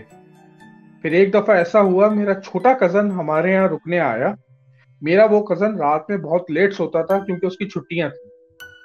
उसने मुझको रात में देखा कि मैं बैल्कनी में खड़ा, लेट नाइट खड़ा हुआ रोड की तरफ देख रहा था। वो मेरे पास आया और पूछा कि भाई खैरियत, आप अभी तक सोई नहीं? जब मैंने उसको देखा तो बकौल उसके मेरी आंखें पूरी वाइट थीं। वो डर गया और अंदर भागा और सबको उठा दिया, और मेरी और ये क्या लिखा, हाँ, और मेरी हालत सबको बता दी। सब लोग कमरे में आए और मुझसे पूछने लगे कि क्या हुआ है। तो मैंने जनाना आवाज में उनको देखकर कहा कि ये मेरा है और मैं उसको ले जाऊंगी। उसके बाद घर में एक कोहराम मच गया। अगले दिन फैमिली एक मौलाना को लेकर आई। उन्होंने कुछ पढ़ा और खामोशी से मेरे सामने बैठे रहे। फिर थोड़ी देर के बाद उठे और अब्बू को कहा कि आपके बेटे पर फीमेल जिन का साया हो गया है और वो इसको पसंद करती है। ये काफी पावरफुल है, मैं कुछ नहीं कर सकता। हमारे मोहल्ले में एक और साहब थे जो ये चीजें देखते थे। सलाह मशवरे के बाद उनको बुलाया गया। जब वो घर आए तो उन्होंने घर में घुसते ही बता दिया कि आपके घर से एक बहुत गंदी स्मेल महसूस हो रही है। उन्होंने मेरे पास आकर पढ़ना शुरू किया और पूछना शुरू किया कि वो कौन है। मैं जोर जोर से हंस रहा था। फिर और पढ़ने पर मैं बेहोश हो गया। उन्होंने बताया कि गली में एक दरख्त पर इस फीमेल जिन का आशियाना था और उसके कटने पर ये आपके यहाँ आ गई और ये बच्चा उसको पसंद आ गया। उन्होंने तावीज दिया और कहा कि इसको हमेशा पहन कर रखना, मगर ये जान नहीं छोड़ेगी। तावीज को हमेशा अपने पास रखने की तलकीन करने के बाद वो चले गए और उन्होंने कहा कि इस तावीज को कभी भी उतारना नहीं। अब मैं शादीशुदा हूँ, मेरे 2 बच्चे हैं। मेरी बेगम मुझको कहती है कि जब मैं आपके पास आती हूँ तो मुझको ऐसा लगता है आपके पास कोई है, और बहुत नेगेटिव और गुस्से वाली चीज है, जैसे उसको मेरा आपके पास आना पसंद नहीं। मैंने सब कुछ अल्लाह पर छोड़ दिया है। बस सबसे गुजारिश है कि पाक साफ रहें और अपना हिसार बनाकर रखा करें। शुक्रिया। ये थी एफएमआर और मुमताज साहब मेरी। जी बिल्कुल, बड़ी इंटरेस्टिंग थी। और क्योंकि बेसिकली आज हम थोड़ा सा हॉरर स्टोरीज जो है वो थोड़ा सा डिफरेंट टॉपिक टच कर रहे हैं और वो मिलिट्री से रिलेटेड है। तो अभी ज़ाहिर है शुरू में आपने एक चकोटी सेक्टर के बारे में पाकिस्तान आर्मी की एक स्टोरी सुनी। इसी तरह हमारी और भी फोर्सेस हैं, उनके साथ भी वाकयात होते हैं, लेकिन एक चीज़ तय है कि जो लैंड और सी बेस्ड फोर्सेस हैं उनको सबसे ज़्यादा इन चीज़ों का सामना होता है। बिल्कुल। और अक्सर ऐसी फोर्सेस को ज़्यादा सामना होता है जो आइसोलेटेड काम करती हैं, जिस तरह के स्पेशल फोर्सेस हो गई या वो फोर्सेस हो गई जो बॉर्डर पे हैं, 3-3, 4-4 के बैच में, 8 के बैच में, 6 के बैच में पेट्रोलिंग करती हैं, जिस तरह भी हमने एक वाकया शेयर किया। तो आमिर, इस तरह का एक और वाकया है जो कि पाकिस्तान नेवी की स्पेशल फोर्सेस से रिलेटेड है। सही है, सुनाए। और ये वाकया जो है वो हमारा बेसिकली एक जी बिल्कुल, ये वाकया एक ट्रेनिंग कैंप से रिलेटेड है जो कि एक मार्शी एरिया में पड़ता है। गुज्जो से आगे एक घारो आता है, कराची से बाहर फिर एक गुज्जो आता है। गुज्जो से आगे एक पूरा मार्शी एरिया है जो कि इंडियन और पाकिस्तान बॉर्डर के दरमियान है। और थोड़ी सी मैं इसकी एग्जैक्ट लोकेशन तो नहीं बताऊंगा, लेकिन हिस्ट्री इसकी ये है कि पार्टीशन के बाद जब हमारी 65 की वॉर हुई तो उसके बाद इंडिया ने अपनी स्पेशल फोर्सेस की एक टीम स्टैब्लिश की थी जो कि इस एरिया से पाकिस्तान में इंकर्जन्स करती थी और इस एरिया से बॉर्डर के अंदर हमारी आती थी और मुख्तलिफ जो है वो इंकर्जन्स करती थी। अल्हम्दुलिल्लाह जानी नुकसान तो नहीं हुआ, लेकिन ज़ाहिर ऐसी एक्सकर्जन्स करना स्पेशल फोर्सेस का वो एक दूसरे मुल्क के ऊपर बहुत बड़ा सवालिया निशान छोड़, खास तौर पे फोर्सेस के मोराल पे। तो फिर पाकिस्तान की नेवी ने भी डिसाइड किया कि हम अपनी स्पेशल फोर्सेस जो हैं वो डेवलप करेंगे और ट्रेन करेंगे, जो हमारी पाकिस्तान की नेवी सील है। और उनका एक फॉरवर्ड पोस्ट और फॉरवर्ड लॉन्चिंग बेस और एक भी इस सेक्टर में है। तो वहां पे इनके पास राफ्ट्स होती हैं रबर की, जो कि इन्फ्लेट होती हैं, डिफ्लेट होती हैं, और हवर क्राफ्ट्स होते हैं। और हवर क्राफ्ट तो आपको पता है वो तो टर्बो फैन ऊपर होता है और वो पानी पे एक चंद इंचेस जो है वो ऊपर फ्लोट कर रहे होते हैं, मतलब एयर में। सही बात। तो इसी तरह एक हवर क्राफ्ट पे इनकी एक नाइट मिशन जो है ना, वो नेविगेशन की एक ट्रेनिंग एक्सरसाइज थी। तो उसमें 4 हमारी नेवी के स्पेशल कमांडोज जो हैं वो हवर क्राफ्ट के ऊपर जो है वो नेविगेशन की प्रैक्टिस कर रहे थे, बिल्कुल कंप्लीट अंधेरे में और मिनिमम साउंड के साथ। तो उस सेक्टर में वो एक मार्शी एरिया, चूंकि वहां पे जो है ना गदला पानी होता है, काफी गंदा पानी होता है, काला पानी भी होता है, और वहां पे मैंग्रोव्स होते हैं ज्यादातर। तो मैंग्रोव्स के दरमियान वो हवरक्राफ्ट पे जा रहे थे, तो उनको नेविगेट करके एक पॉइंट पे आना था। वहां से बोट से उन्होंने जो है वो निकल के, तो उन्होंने फिर जो है ना मार्श में से होते हुए उन्होंने एक ट्रैकिंग पॉइंट था, उसको जाके उन्होंने अचीव करना था। सही। और उसको मार्क करना था अपनी लोकेशन को, ताकि वो बता सकेंगे कि ठीक है हमने सक्सेसफुली ये लोकेशन ढूंढ ली।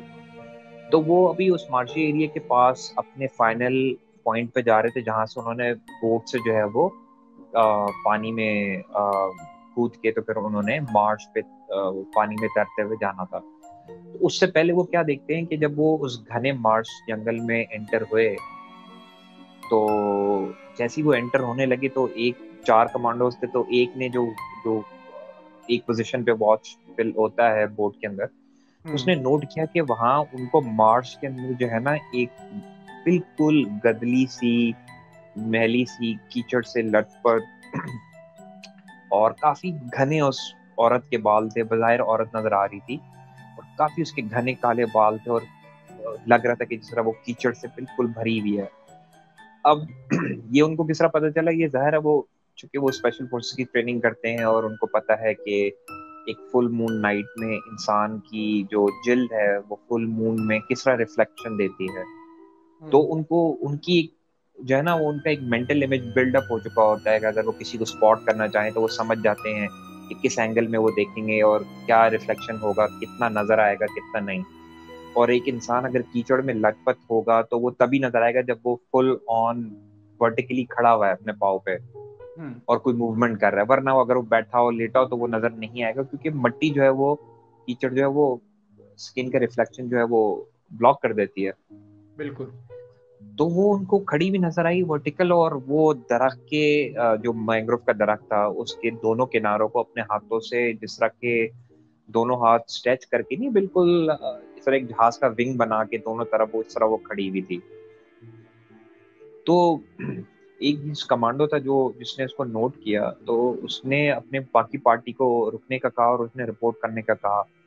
अच्छा, उन्होंने जब पहली दफा उसकी तरफ देखा तो उसका उनको चेहरा नजर नहीं आ रहा था, कि लग ऐसे रहा था कि वो बहुत निढाल है और वो अपने पाँव की तरफ देख रही थी, और उसका दोनों पाँव जो है वो आधे उस मैंग्रोव की मिट्टी में, दलदल में वो धंसे हुए थे।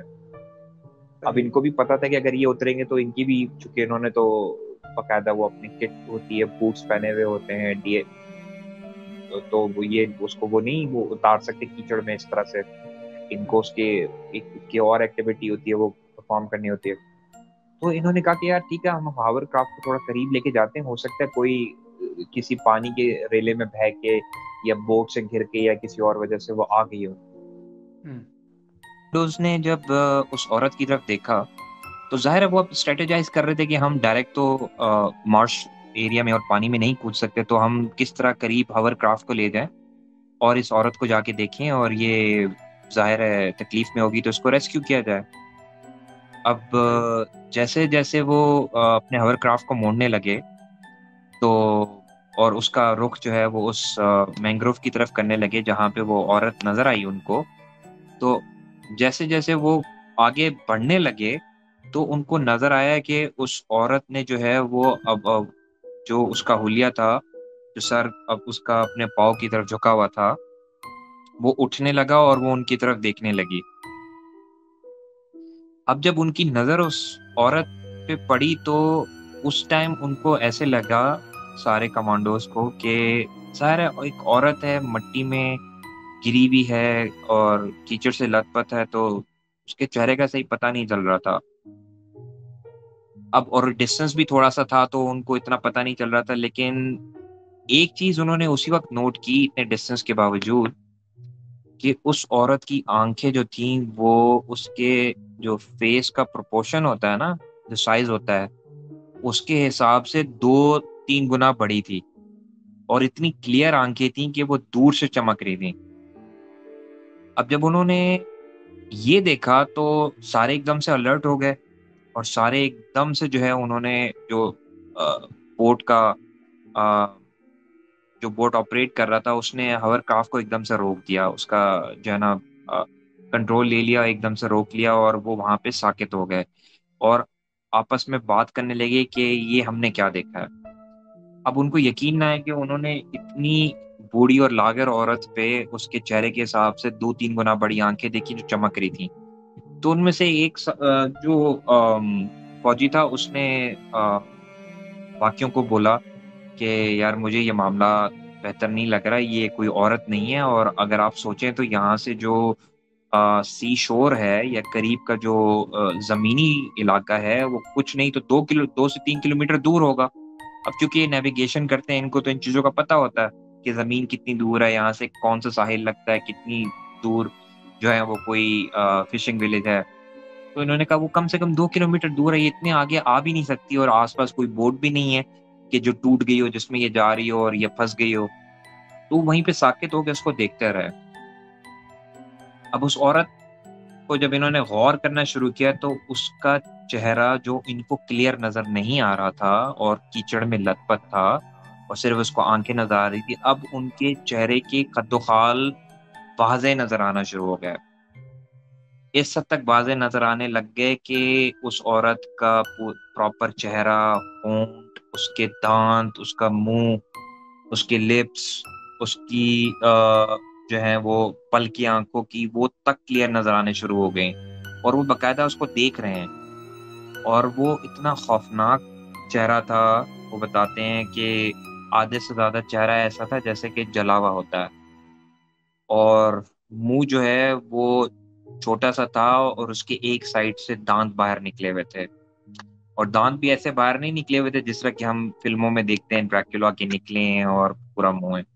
डिफरेंट निकले थे। दाँत ऐसे नि हाँ, इस तरह निकले हुए थे कि जिस तरह केनाइन्स होते हैं, अब हाँ केनाइन्स हाँ ज़ाहिर है हाँ हमारे दाँतों के बिल्कुल सेंटर में होते हैं, लेकिन उसके हाँ। केनाइन्स बिल्कुल आपके जो है ना वो एंड दाँतों में थे, अच्छा, जो इधर आपके थे, मोलर्स होते हैं। साइड हाँ, पे बिल्कुल एंड पे थे, हाँ, मोलर्स की तरफ और अच्छा वहाँ से अच्छा अच्छा। उसके जो है ना 2 दाँत बड़े से बाहर निकले हुए थे और ऐसा लग रहा था कि जिस तरह वो बाकायदा उसके जो जॉ है, उसको तोड़ते हुए बाहर निकले हुए, यानी इतने अननेचुरल थे। अब ज़ाहिर है अब सही। आपके मुँह के कोने पे इतना बड़ा एक दाँत हो बिल्कुल जानवर की तरह तो आप देख के परेशान हो जाएँ। तो जब डेफिनेटली। इन पे ये शक्ल हाँ, ज़ाहिर है इन पे जब ये शक्ल वाज़ेह हुई तो ये बहुत परेशान हो गए और अब ये वहाँ पे कोर्ट के अंदर ही आपस में बात कर रहे हैं कि हम क्या करें? वो देख के काफ़ी घबरा गए। तो सबने जो है वो बेसिकली आयतुल कुर्सी पढ़ना शुरू की और उनमें से एक कमांडो ने कहा कि जो है ना हम जो कि इनको ज़ाहिर है लीड कर रहा था, उस लीडर ने कहा कि भई हम इसके करीब नहीं जाएँगे, लेकिन ये कि हम इसको थोड़ा और करीब से जाके देखते हैं और चूँकि उनको अलाउड नहीं था रोशनी का इस्तेमाल, तो वो अपनी टॉर्च भी नहीं मार सकते थे उसके ऊपर। तो उन्होंने बहरहाल हॉवरक्राफ्ट को दोबारा पावर दी और वो उसके थोड़े से करीब जाने लगे। अब जैसे-जैसे वो उसके करीब जाने लगे, तो वो जो औरत कीचड़ में लटपट थी और इस मैंग्रोव के पास अपने दोनों हाथ फैला के खड़ी थी, वो ऐसे लगने लगा कि जैसे वो मैंग्रोव के अंदर जा रही है और दरख्त आगे होते जा रहे हैं और वो दरख्तों के अंदर जाती जा रही है, जबकि वो उसी पोजीशन में खड़ी है। अब ये थोड़े से करीब गए, जब इन्होंने ऐसी मूवमेंट देखी तो ये घबरा गए।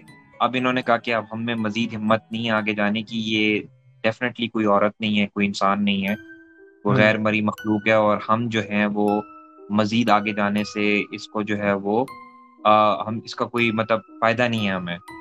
फ्लोट अब वो कर ये रही थी वो सोच हिमा, जी, फ्लोट करते हुए अंदर जा, मैंने कहा फ्लोट करते हुए अंदर जा रही थी। हाँ बिल्कुल, और फ्लोट करते हुए हम्म, इस तरह अंदर जा रही थी कि जिस तरह वो, चूंकि मैंग्रोव की जो ब्रांचेस होती हैं वो हैपहैजर्ड तरीके से उगी हुई होती हैं, वो हाँ एक हाँ डायरेक्शन में तो होती नहीं, हाँ तो हाँ, झाड़ियों की तरह, तो वो उसके अंदर बिल्कुल इस तरह जा रही थी जिस तरह कि उसका कोई जिस्म ही नहीं है, बस वो उसके अंदर महलूल हो रही है। सारा सही ये सही देख सही। के वो बहुत घबरा गए।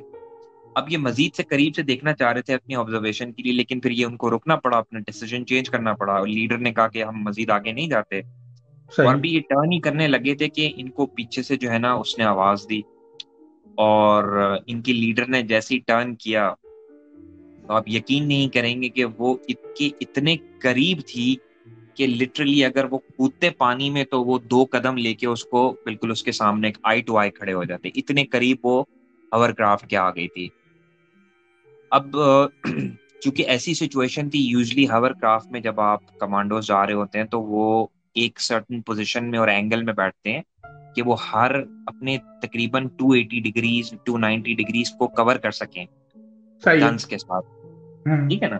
तो अब वो उस पोजीशन में नहीं बैठे थे क्योंकि वो घबराए हुए थे, और वो अपनी जो है वो हवरक्राफ्ट का रुख जो है वो दूसरी साइड पे करने में मसरूफ थे, तो वो उस पोजीशन में नहीं बैठे थे, तो उनको पता नहीं चला। जब लीडर ने मुड़ के देखा तो वो इतने करीब थी, तो वो देख के घबरा गया और वो गिरा हवरक्राफ्ट के अंदर। तो जो जितनी भी जो बाकी टीम होती है जो लीड को फॉलो कर रही होती है, उनने मुड़ के अपनी पोजीशंस ली, गन लोड की, और जब उनकी नजर उस पर पड़ी तो वो औरत बिल्कुल पानी के दरमियान खड़ी थी, और वो कम से कम नहीं तो 10-15 फीट के करीब पानी से ऊपर थी, इतनी लंबी उसकी टांगे थी, और उसी हुलिये में वो खड़ी उनको देख रही थी। तो इसके बाद जाहिर है इनके पास कोई ऑप्शन नहीं था, इन्होंने जो है वो फिर आयतुल कुर्सी वगैरह और मसनून दुआएं वगैरह पढ़ना शुरू की, और इन्होंने अपनी हवरक्राफ्ट को जो है उसका रुख और चंद डिग्रीज और जो है वो मार्स से दूर मोड़ा, और इन्होंने पावर वगैरह दी और ये वहां से जाने लगे। अच्छा, जब हम्म, ये जाने लगे तो जाहिर है जाहिर है ये स्पेशल फोर्सेस के लोग हैं, ये आम लोग तो है नहीं, इनके असाब जो हैं वो ट्रेनिंग की वजह से जरा थोड़े ज्यादा मजबूत होते हैं।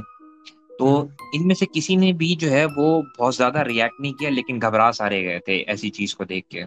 सही। तो अब ये इनकी पहली कोशिश ये थी कि जो उनकी ट्रेनिंग इनको बता रही थी कि ये ऐसा डेंजर है जिससे आप लड़ नहीं सकते, आप हम्म, अपनी गन नहीं इस्तेमाल कर सकते, आप अपनी ट्रेनिंग इस्तेमाल नहीं की, तो आपने करना क्या, आप इससे दूर जाओ। तो एक हम्म, नेचुरल इंस्टिंक्ट होती है, तो वो सब जब वो हवरक्राफ्ट में जो उनकी टीम लीडर था, जब वो आ, ये इनको लीड कर रहा था वहां से बाहर, तो वो सब उनको पता था कि क्या हो रहा है, और वो खामोश बैठे रहे, एक दूसरे को देखते रहे।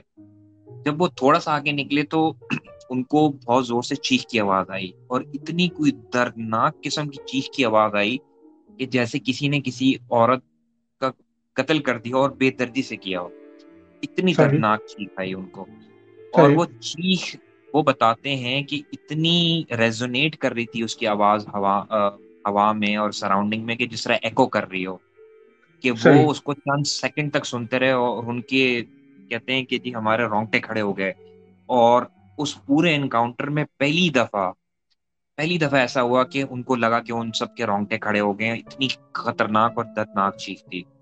उसके बाद उनमें से किसी ने पीछे नहीं देखा, वो अपनी हवर बोट को जो है वो मजीद पावर दे के वहां से निकले, और अपनी नेविगेशन को उन्होंने कंटिन्यू किया, और जो है वो वापस अपने ट्रेनिंग बेस पे गए, और उन्होंने फिर ट्रेनिंग बेस के करीब आके जो है वो अपनी कम्युनिकेशन ऑन की, और उन्होंने अपनी पोजीशन दी। तो जाहिर है जब वो देख के उनके जो कमांडेंट थे वो भी घबरा के, उन्होंने कहा शायद कोई हादसा हो गया, वरना ये अपनी नेविगेशन कंप्लीट करते। हम्म, तो खैर वो जो है उनको ऑफ शोर वो थे, तो वो ऑन शोर आए, हवरक्राफ्ट को पार्क किया, निकले उससे, अंदर जाके बैठे, कमांडेंट थे ट्रेनिंग के, उससे बात हुई, उनको सारा वाकया बताया। तो फिर उन्होंने जो है वो वहाँ पे एक रूल बना दिया कि जी एक सर्टेन एरिया जो उन्होंने मैप किया था वहां जहाँ इनको ये साइटिंग हुई, कि वहां पे आप नेविगेशन जो है वो और ट्रेनिंग के लिए जो है वो लोगों को ना भेजा जाए, क्योंकि वो जगह इंतहाई हॉन्टेड है। और फिर चूंकि आपको पता है ऐसी बेसिस पे मस्जिद भी होती है और मस्जिद में इमाम साहब भी होते हैं, तो इमाम साहब से भी बात की गई और वो भी फौजी ही होता है बेसिकली। हाँ हाँ फौजी। तो उनसे बात की गई तो उन्होंने यही कहा, उन्होंने कहा कि देखें जी, जिस जगह पे हम ऑपरेट कर रहे हैं यहाँ पे ऐसे ऐसी जियोग्राफी है कि शयातीन जो होते हैं वो ज्यादातर पानी और इन जगहों को प्रेफर करते हैं, और ऐसे मार्शी एरियाज जो होते हैं वहां पे कोई आम शयातीन नहीं होते हैं, बहुत ही खतरनाक किस्म के और एग्रेसिव शयातीन होते हैं। वो शयातीन होते हैं जो कि अफरीत के बराबर होंगे, या हो सकता है उनमें से कोई अफरीत ही हो।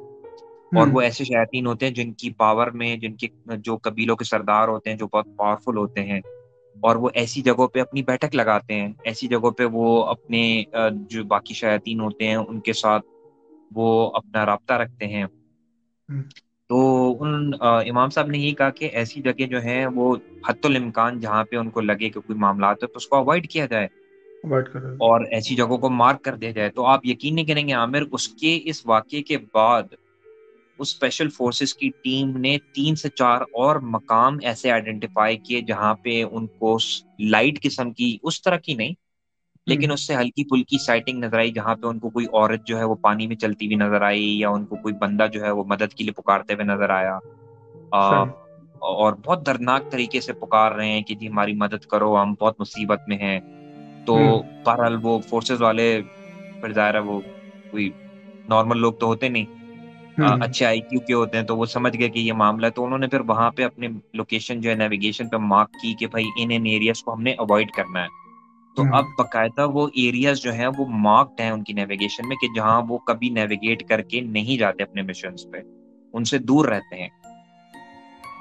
सही सही सही सही। ये एक वाकया था जो मैंने कहा कि मैं शेयर करूं, क्योंकि ये काफी जो है वो बड़ा इंटरेस्टिंग वो है। और इसकी देखें, इसकी कड़ी देखें आप कैसे मिलती है। मैं आप इस चीज को करेंगे कि देखें नबी पाक सल्लल्लाहु अलैहि वसल्लम ने भी फरमाया जब, और शैतान जो है अपना जो तख्त लगाता है वो समंदर में लगाता है।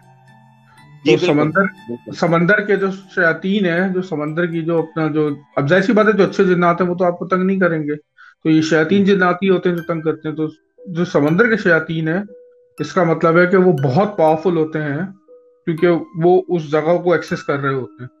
और उसी जगह पे शैतान का भी कहीं दुनिया में कहीं किसी ऐसी जगह पे समंदर में अपना तख्त लगता है। तो अभी जैसे ईमेल अभी हमने थोड़ी देर पहले पढ़ी थी, तो उनमें भी जो सांप उतारने आए थे उन्होंने कहा था कि ये नहीं छोड़ेगी, बस इसका एक ही हल है कि ये ताबीज पहन के रखो।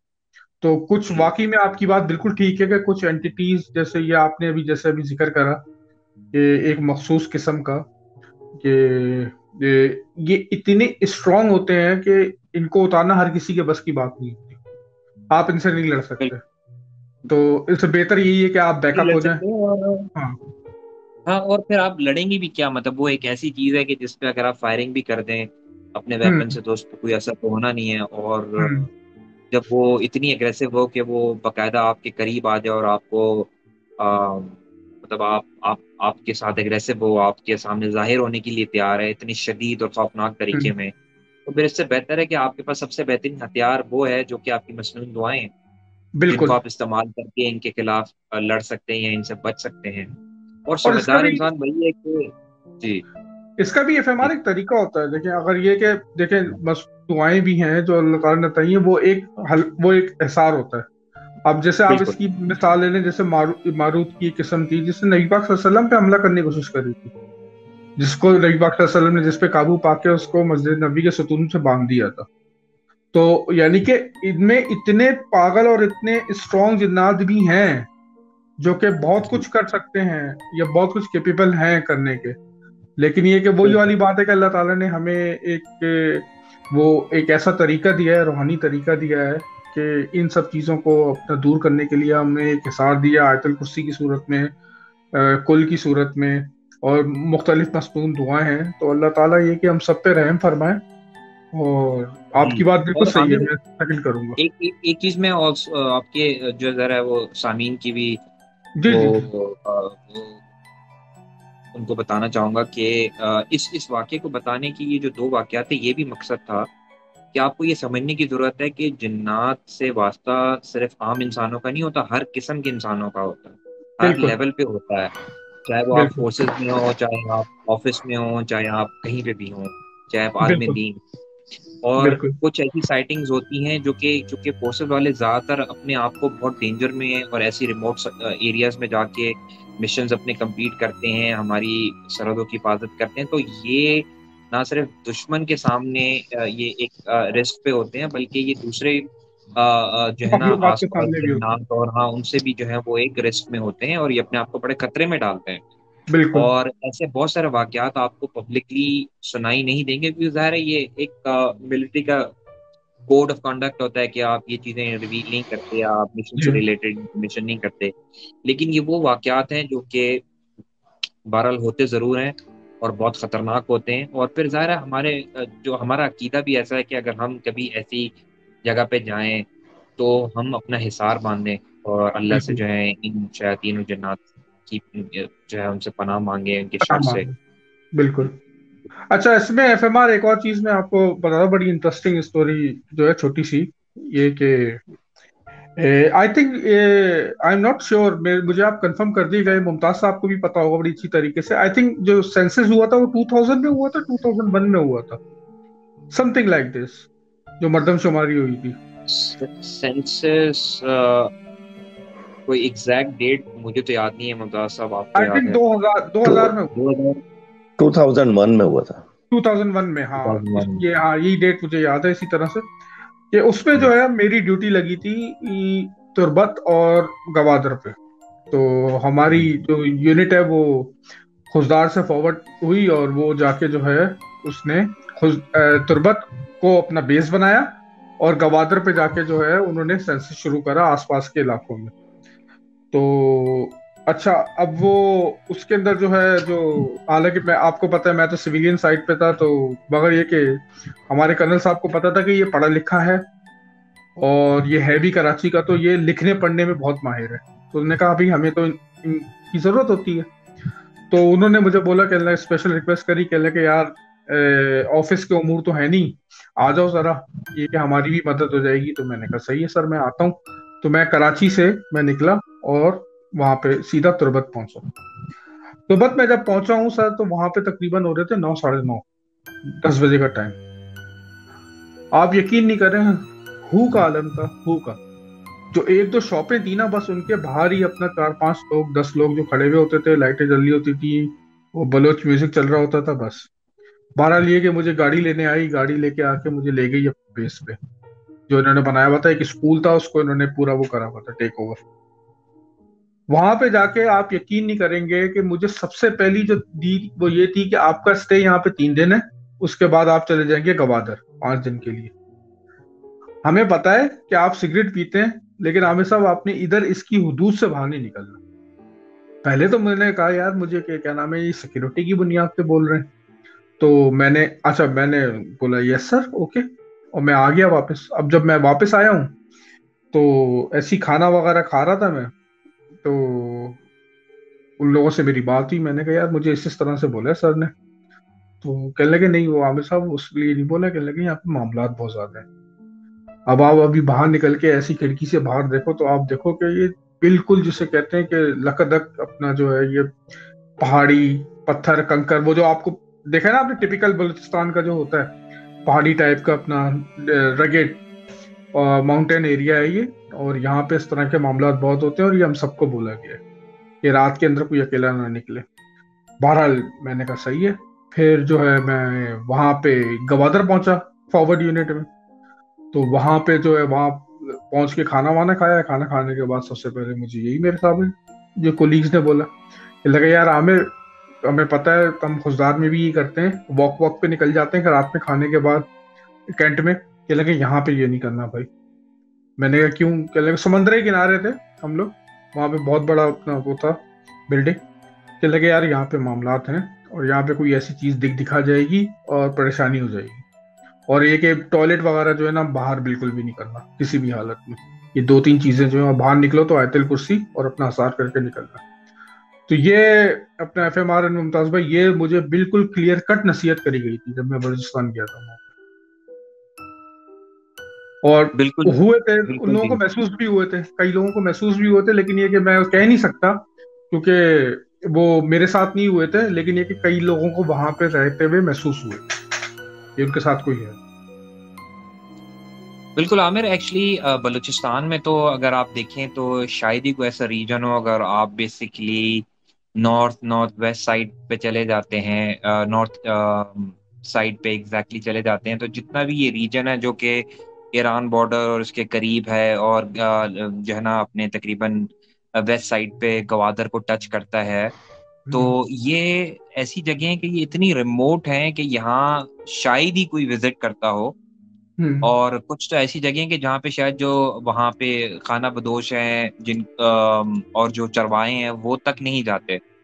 हम्म। तो जाहिर है जब इन ऐसी जगहों पे आप का गुजर होगा, या आप ऐसी जगहों से मतलब आप ड्यूटी पे होंगे या आसपास बेसेस होंगे, तो वहाँ पे जो है वो साइटिंग्स भी बहुत होंगी गोस्ट की, और वाकयात होंगे, और आपको मोहतात होना पड़ेगा। अभी भी जो हमारी कोस्टल हाईवे है गवादर की, उसमें बहुत सारे ऐसे मकामात हैं, ऐसे पहाड़ियाँ हैं कि जहाँ पे आप देखेंगे कि शायद वहाँ पे दूर दूर तक कोई आबादी नहीं है, और हम्म। वहाँ पे किसी के उतरने का, चढ़ने का, जाने का सवाल ही नहीं पैदा होता है। ऐसी जगहों पे अगर आप शायद मेरे ख्याल में अगर जो सेफ एस्टिमेट है, जो कि पहाड़ियों पे और ऐसी वीरानों पे, मैदानों पे जो साइटिंग्स होती हैं, जो ज्यादातर हमने देखी हैं अपने एक्सपीरियंस में, जो डेटा कलेक्ट किया है, तो वो असर के बाद से, मगरिब भी नहीं, असर की जो है ना टाइम के बाद से शुरू हो जाती हैं, जबकि उस टाइम रोशनी अच्छी खासी मौजूद होती है, और लोगों ने बिल्कुल। बकायदा अजीब अजीब फिगर्स देखी हैं। और एक उनमें से कॉमन चीज जो होती है जो वो देखते हैं, वो अक्सर उनको एक काली सी फिगर नजर आती है, जो कि जिसका कोई बज़ाहिर चेहरा, हाथ पाँव नहीं होता, लेकिन वो एक बस एक इंसानी नुमा एक फिगर नजर आती है, जो वही कि मेरे ख्याल से जो होल है ना, आप जो होल साइटिंग बोल होती देते हो, है। कोई एरियो में होल ज्यादा नजर आता है। होल। हाँ, गोल की साइटिंग तो खैर रात में बहुत ज्यादा है। और हम्म। बलूचिस्तान में तो जो माइनिंग के लोग हैं, अ, उसका भी एक वाकया इंशाल्लाह हम फिर कभी शेयर करेंगे, कि एक साहब हैं जो कि इंजीनियर है मैकेनिकल, और वो एक माइनिंग साइट के साथ एसोसिएटेड थे। तो हम्म। उन्होंने बकायदा अपने कैंप में देखा था, और उनके साथ एक हादसा भी देखने के बाद पेश आ गया था, कि जिसमें वो बाल बाल बचे, वरना वो पहाड़ी से गिरे थे अपनी टेंट हम्म। में, और बस अल्लाह ने उनको बचा लिया, नहीं तो वो बिल्कुल खाई थी सामने, उसमें जाते तो वो शायद ना बचते। तो बड़े बड़े वाकयात हैं, अच्छा, वो बलूचिस्तान तो मेरे बड़ा हॉन्टेड है। अभी मेरे जहन में आया, जो जो मैंने अभी आपको स्टोरी सुनाई ना, इसमें अभी अभी मेरे जहन में आया कि जी। जो हमारी यूनिट का जो वो आपने आपको तो पता ही होगा, मुमताज साहब का भी बड़ा इंटरेक्शन रहा है, क्योंकि इनके खानदान में भी हम्म, माशाल्लाह से अपना बहुत लोग हैं फोर्सेस से। तो हम्म, आप लोगों को पता होगा, यूनिट का एक कॉन्ट्रैक्टर होता है, जो नाई जिसकी बात कर रहे हैं, तो हर यूनिट का एक होता है, हम्म, हर एस्टेब्लिशमेंट का एक होता है। तो बिल्कुल। वहां पे जब मैं बाल कटवा रहा था उससे दूसरे तीसरे दिन कवादर में, तो उसने एक बात बोली थी। उसने कहा था कि पहली रात को जब ये लोग रुके थे वहां पे कवादर में, तो हम्म, उसके दरवाजे पे किसी ने नॉक करी थी 3 दफा। पहली दफा इसने इग्नोर करा, और दूसरी दफा जब इसने खोला वहां पे कोई नहीं था। उसके बाद जो है कह रहा है, वो दस्तक पूरी रात वक्फे वक्फे से, यानी आधे घंटा, 20 मिनट, 1 घंटे के बाद सुबह फजर तक 3 दफा बजती थी, ठाक ठाक ठाक। फिर इसने हम्म। नहीं खोला, फिर इसने नहीं खोला, क्योंकि एक दफा खोल के दे चेक कर चुका था ये। अच्छा यार, हम्म। बात हो रही है बलूचिस्तान की, मैं सोच रहा था कि मैं खामोश ही रहूं, लेकिन अब मुझसे खामोश रहा नहीं अरे जा रहा। मुमताज तो साहब, अब मैं मुझे पता है आपकी, आपका चेहरे से मुझे अंदाजा हो रहा है कि आप उमड़ना चाह रहे हैं, लेकिन देख लें आपकी मेरी मर्जी है। मेरी असल में, हाँ, गले से आवाज नहीं निकल रही, लेकिन फिर भी मैं, बलूचिस्तान की बात हो रही है तो एक दो बातें मैं शामिल कर दूं। स्लोली एक स्लोली स्टोरी कर लें, मैंने, स्लोली हाँ, स्लोली। हाँ, एक स्टोरी मैंने जो है ना वो पढ़ी भी है उसमें, दूसरे प्रोग्राम में। एक कोई वो माउंटेन था, उसमें मैं पूरी याद नहीं मुझे। वो बच्चों को लेके जा रहे थे ऊपर, वो बच्चा नजर आता है, आपको याद है आमिर, कि वो छोटा सा बच्चा था और वो उसके पीछे गई तो वो इतनी तेज तेज भाग रहा था पहाड़ी के ऊपर जी जी जी। कि बिल्कुल जैसे कोई इलेक्ट्रिक की रफ्तार से, और वो फिर की परेशान रफ्तार हो गई। से। हाँ, हाँ। और फिर वो थोड़ी दूर तक वो जा रही थी बचाने के लिए, कि तुम गिर जाओगे यहाँ पर, मतलब कैसे चढ़ रहे हो तुम। लेकिन जब उसने देखा कि इस तरीके से ये बच्चा चढ़ रहा है, तो वो समझ गई कि भाई ये एक इंसानी बच्चा नहीं है, और फिर वो देखते देखते उसकी आंखों से गायब हो गया।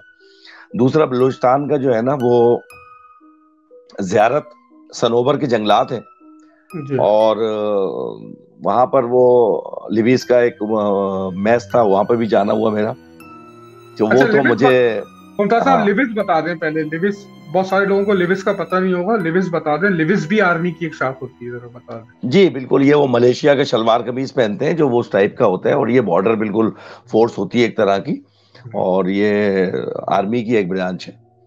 तो उसमें वहां पर जी बास बिल्कुल, जगह ये जो है ना एयर, जी पैरामिलिट्री एक बेसिकली ये जी कहलाती जी है बिल्कुल कि लाइक अ बिल्कुल, रेंजर। जैसे हाँ जैसे जी रेंजर्स जी है ना, बिल्कुल। हाँ। जी जैसे रेंजर है ऐसे ही लिविस भी है। तो वहां पर हम उसके अफसर मैस में भी ठहरे थे, हाँ, तो लेकिन उसने भी बस यही कहा था। जी बोले एफएमआर। नहीं नहीं, बिल्कुल कंटिन्यू करेंगे।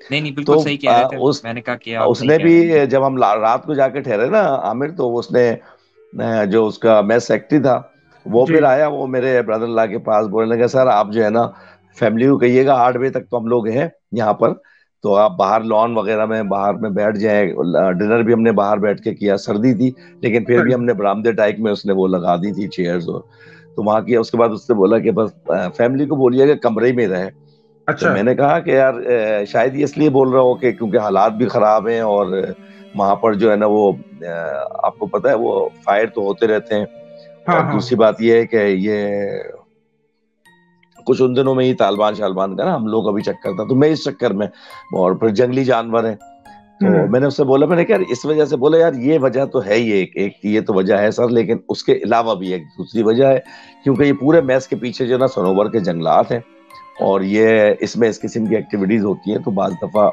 बंदा डर जाता है। उसने खुल के तो नहीं बताया लेकिन मैं समझ गया। तीसरी जगह मैं आपको एक बताऊं, बलूचिस्तान की एक शहर था, शायद आप लोगों को उसका पुराना नाम पता हो, अब उसका जो फिलहाल जो नाम है वो है जोब। हम तो जोबी बोलते हैं मुमताज साहब, जोबी कहाँ है? हमने जोबी सुना हाँ, एफएमआर भी को भी जोब पता है। होगा, आपको भी पता है, लेकिन शायद आप दोनों में से किसी को पता हो उसका पुराना नाम क्या था। नहीं, मुझे नहीं पता। अच्छा, उसका पुराना नाम था फोर्ट सेंडेमन। अच्छा, फोर्ट सर्डिमन। ओके। फोर्ट फोर्ट सर्डिमन सेंडेमन, सुना है मैंने, हाँ। फोर्ट जी सर्डिमन। फोर्ट सेंडेमन जो है ना अब नहीं है, अब वो जोब है। जैसे लायलपुर जो है फैसलाबाद बन गया, और मिनगुमरी जो है वो साहिवाल बन गया, इसी सही। तरीके से फोर्ट सेंडेमन जो है वो अब जोब है। तो फोर्ट सेंडेमन जो है ना वो पूरा का पूरा शहर ही हॉन्टेड है भाई। तो मुमताज साहब वो है भी तो तकरीबन कोई पहाड़ों पे जी 8 घंटे की चढ़ाई चढ़ाई है कोयटा के बाद। जी, वो पूरा का पूरा शहर ही हॉन्टेड है, और बकौल आपके और एफएमआर के कि ये जिन्नात की आमाजगाह जो पहाड़ होते हैं। अच्छा, आपने अगर सुमुगली बेस देखा हो, जो कराची जो कोयटा का एयरपोर्ट है, मैंने और देखा। पीआईए वाले और दूसरे मतलब एयरलाइंस भी उसी को रनवे को इस्तेमाल करती हैं, इस जी। तरफ वो टर्मिनल बना हुआ है, लेकिन एक्चुअली वो एयरफोर्स का रनवे है, और एयरफोर्स का मतलब वो एयरपोर्ट है, और सुमुगली बेस कहलाता है। अब सुमुगली बेस के पीछे अगर आप देखें तो पूरा पहाड़ी सिलसिला है, मतलब जो उसकी लैंडिंग और टेक ऑफ है वो डेफिनेटली, एफएमआर तो बहुत जानते हैं इस मामले में, इनको तजर्बा है कि बहुत टिपिकल टाइप का जो है ना बड़ा खतरनाक किस्म का उसका लैंडिंग है और टेक ऑफ है। और उसके पीछे अगर आप देखें तो एक वो पहाड़ी पे ब्यूटी क्वीन के नाम से वो एक पहाड़ी है। ब्यूटी क्वीन क्या है? Sleeping beauty. Hmm. Sleeping beauty के नाम से एफएमआर जानते होंगे डेफिनेटली। तो वो उस पहाड़ी पे ऐसा है कि अगर आप दूर से देखें तो ऐसा लगता है आपको कोई लेडी जो है ना वो लेटी हुई सो रही है। हम्म। वो पहाड़ी है एक्चुअली, हम्म। लेकिन दूर से बिल्कुल आपको वो जब आप विजुलाइज करेंगे तो ऐसा लगेगा कोई औरत जो है ना वो सो रही है। वो पहाड़ियां भी हॉन्टेड है हम्म। सुमुगली बेस के बिल्कुल पीछे। बिल्कुल। और उन पहाड़ियों पे क्योंकि एयरफोर्स बेस वहीं पर है, तो मैं वहां पर भी, आपको पता है आमिर, जहां पर भी एयरफोर्स बेस है पाकिस्तान में, मैं हर जगह ही रहा हूँ। तो मेरे बड़े बड़े अल्लाह वहां पर पहुंचते, क्योंकि फ्लाइंग बेस था, तो मैं 15-20 दिन वहां पर रहा था। तो उस सुमुगली बेस से वो पहाड़ियां जो है ना बहुत ज्यादा क्लियर नजर आती हैं, और वो बिल्कुल बेस जो है वो उस पहाड़ी से इन टच है। और जहाँ इनका एडीए होता है, तो वो ले गए थे हमको विजिट कराने के लिए कि व्हाट इज एडीए यार। तो उन्होंने दिखाया कि भाई विद इन 2 मिनट जो है ना वो एडीए होता है कि आप जो है ना तैयार हो गए हो पायलट। बहरहाल वो एक अलग बहस है। तो वो हम्म। पहाड़ी जी जो है ना बिल्कुल बेस के अंदर उतरी हुई है, या बेस उस पहाड़ी के दामन में बना हुआ है। तो सही। रात को यकीन करो, अगर आप उस पहाड़ी की तरफ चले जाएं, और मजे की बात यह है किसी किस्म की कोई फेंसिंग नहीं है, यानी कि अभी ये जो 2011 में 12 में वहां पर तालिबान ने हमला किया सुमंगली बेस पे, तो उसके बाद उन्होंने वो फेंसिंग लगाई है। पहले फेंसिंग ही नहीं थी, वो सुमंगली बेस के अंदर आ गए थे, और ये एयरफोर्स के सारे ऑफिसर्स, उनकी फैमिली को जानों का खतरा हो गया था। तो वो सही पूरी है। पहाड़ी जो है ना, वो वो हॉन्टेड तो है। और उसके आप देखें, आप उसके करीब जाके आपको पता चलेगा आप कहाँ पर आ गए। तो अब आप अच्छा कंटिन्यू रखें, बस अच्छा मेरे गले में इतनी जान थी। मजेदार हाँ बात नहीं है अपना बल्कि एफएमआर। वो चले मुमताज साहब तो अभी थोड़ा सांस लेने जी दें इनको। अपना जी जी बड़ा बिल्कुल। अजीब सा लग रहा है मुमताज भाई को कहते हुए, थोड़ा सा चस्प भी आनी चाहिए ना प्रोग्राम में। हाँ हाँ, नहीं सही है। बिल्कुल तो बिल्कुल। अच्छा नहीं एफएमआर, बल्कि आपकी तरफ आ रहा हूँ। जी जी आर्मी की बेस, आर्मी की यूनिट जो है, याद है वो कोहे मुर्दार जिसकी आपने एक दफा स्टोरी भी जी सुनाई थी, वो आप कोई आ जाए मुर्दार। जरा। जी बिल्कुल। उस पे आ जाए आप। आ, आप क्या चाह रहे हैं कि कोई मुर्दार वाली मैंने स्टोरी कहा थोड़ा बताएं? सा, नहीं मैंने कहा थोड़ा सा ब्रीफली थोड़ा सा बता दें। वो जो स्टोरी थी ना वो भी बड़ी इंटरेस्टिंग थी, वो जो कोई मुर्दार के ऊपर जो आप कह रहे थे ना लास्ट टाइम के, वो कोई बच्चे नजर आते हैं वहां पे जी जी कोई जी मुर्दार बिल्कुल के ऊपर। बिल्कुल। असल में कोई मुर्दार का जो दामन है ना, हम्म। वो अ, दो साइड या तीन साइड से ना बेसिकली, जो कि क्वेटा गैरिजन को और फिर वो रास्ता जो कि जा रहा है हना ओड़क वगैरह को, हम्म। तो खास तौर पे उस साइड से जो है ना, वो वहाँ के मुख्तलिफ कबाइल हैं जिन्होंने उसको गार्ड किया हुआ है।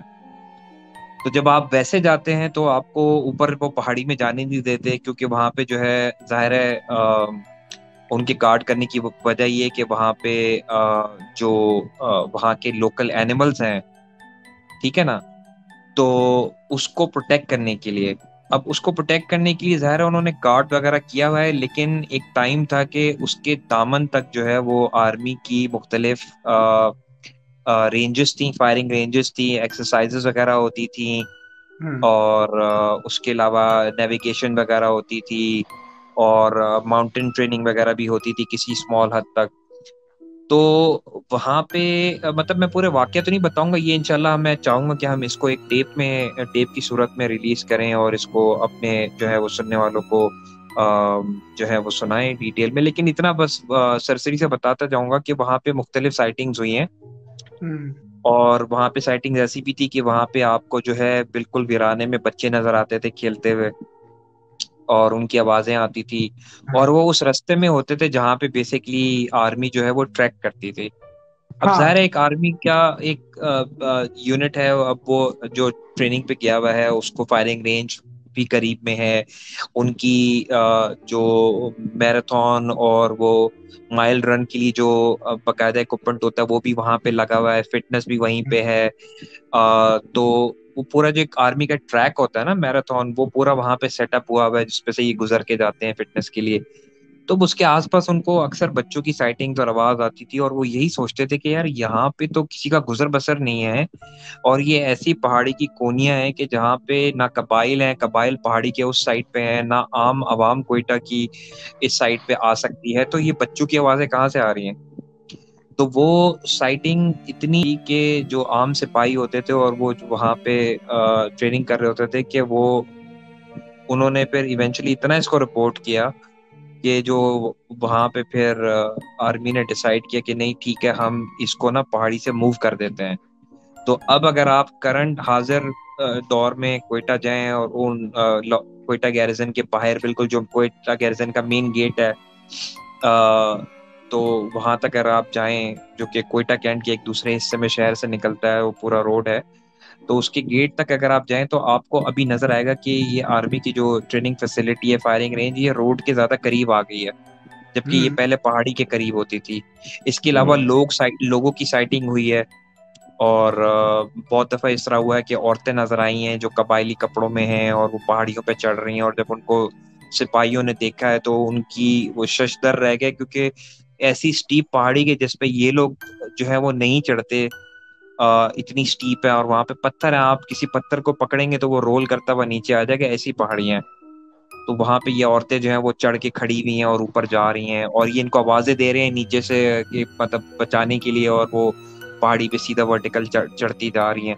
तो जब इस तरह की साइटिंग्स हुई तो फिर जाहिर है इनको अपने इक्विपमेंट को, अपने जो है ना यूनिट को थोड़ा पीछे करना पड़ा, कि जाहिर है इनको भी अपने लोगों की सेफ्टी और मेंटल वेलबींग के लिए ये सारा प्लान करना पड़ा। तो ये एक कोहे मुर्दार जो है ये बहुत ही इनएक्सेसिबल है और बहुत ही हॉन्टेड जगह है। और अच्छा इंशाल्लाह इस एफएमआर पे हम आपकी, जी सॉरी यार, आपकी बात कट रही है, हम्म और मैं हम्म, चाहूंगा कि इसके बारे में आप ज्यादा ना बताएं, क्योंकि आप कह रहे हैं ना मैं इसकी जी टेप बिल्कुल। बना के करेंगे ना, तो फिर उसका टेप का हाँ मजा जाता रहेगा। उसको आप वाकई में टेप में रिलीज कीजिएगा, और इसकी जी जी पूरी को है बिल्कुल मुर्दार बिल्कुल। की स्टोरी जो आपको आपको मुझे पता है आपके पास है, उसको आप टेप हम्म की शक्ल में दीजिएगा, और जल्दी दीजिएगा सुनने वालों के लिए। और इसमें मैं थोड़ा सा हम्म, ये शामिल करता चलूं, कोहे जी मुर्दार जो है ना, ये कोयटा गैरिजन में इन्फेंट्री हम्म, स्कूल के बिल्कुल पीछे से शुरू हो जाती है। बस बस जी मुमताज तो साहब, इन्फेंट्री स्कूल अब का। आपने और नहीं जी देना, और नहीं देना जी ये। जी, बस हम ज्यादा नहीं बस हाँ, बताएंगे। यहाँ पर इसको छोटा सा। हाँ खत्म कर दें, हाँ। इसलिए मैंने आपसे हम्म कहा कि ये बिल्कुल खत्म कर दें। और मैं जो है ना इस पे, हम्म ये इन्होंने एफएमआर ने कहा कि एक्सेसिबल नहीं है, हम्म ये मैं जो हम्म है ना इस पे 0.5 किलोमीटर या तकरीबन 1 किलोमीटर तक जो है ना मैं जा चुका हूँ। और हम्म वो मैं अकेला नहीं था, बस वो हम्म, एक्सरसाइज ही चल रही थी, उसी में मेरे बहनोई जो है ना मुझे कोई 15-20 मिनट के लिए, उन्हें काम से वापस घर आना था, वापस जी जाना था, तो वो एक चक्कर मुझे शायद विजिट का था, वो दादा, मैंने लगा लिया। दादा बहनोई का ना करें, ब्लैक वीगो आ जाएगी घर के नीचे। हाँ, तो मैं इसीलिए बोल हाँ। रहा हूँ कि आप ये इस टाइप की अच्छा बातें ना करें। ये तो मैंने आपको अच्छा। सुबह भी समझाया था। और अभी आपको एक इंटरेस्टिंग बात, सॉरी आमिर आपकी बात काट रहा हूँ, एक आप हाँ मुमताज भाई की बात में एक ऐड करूँ। अब जब हम बात करते हैं ना, जाहिर है आप कोशिश करते हैं कि हम डिटेल्स ना दें और चीज़ों हाँ की हाँ। बात ना करें, तो जाहिर है उसकी एक रीज़न होती है। अब वो डेफिनेटली। सेंसिटिविटी उस एरिया में ऐसी है। अब मैं जिस तरह एनिमल्स की बात कर रहा था, तो हम्म आप जहां तक मुमताज साहब गए ना, उससे आगे फिर जो है ना, अगर आप ऊपर जाएंगे ना मजीद 1-2 किलोमीटर ऊपर, जहाँ पे चढ़ाई शुरू होती है पहाड़ी की, तो हम्म वहां पे आपको कबाइल बकायदा वो गार्ड करते हुए जो है मुख्तलिफ औकात पे नजर आएंगे। और उसकी खास वजह चले हम बता भी देते हैं कि वहां पे एक बड़ा मशहूर पाकिस्तान की पहचान जानवर है जिसको कहते हैं मारखोर। हाँ। हम्म मारखोर की साइटिंग्स होती है वहां पे, और वो उसकी नेचुरल हैबिटेट है पहाड़ों पे। और एक टाइम ऐसा था कि यहाँ पे मारखोर की इतनी जो है वो, और आर्क की खास तौर पे इतनी हंटिंग हुई थी कि एक्सटिंक्ट होने लगे थे। तो वहाँ के लोकल्स ने बकायदा आके एक सोल्यूशन दिया था आर्मी को कि जी ठीक है, अगर आप भी यहाँ पे नहीं है, अपनी प्रेजेंस रखते हो, और हम भी दूर हैं, और सिविल इंतजामिया भी नहीं कुछ करने को चाहती, तो हम वॉलंटियर करते हैं, आप हमें सपोर्ट करो और हम गार्ड करेंगे। तो बकायदा ये फिर सबकी, सिविल ऑर्गेनाइजेशंस की, आर्मी की, सबकी जो है वो तवासुत से ये बकायदा एक प्लान बनाया गया था, और ये लोकल कम्युनिटी गार्डिंग की गई थी, ताकि ये जो है ना हर बंदा जो है वो पहाड़ी पे उठ के ना जाए।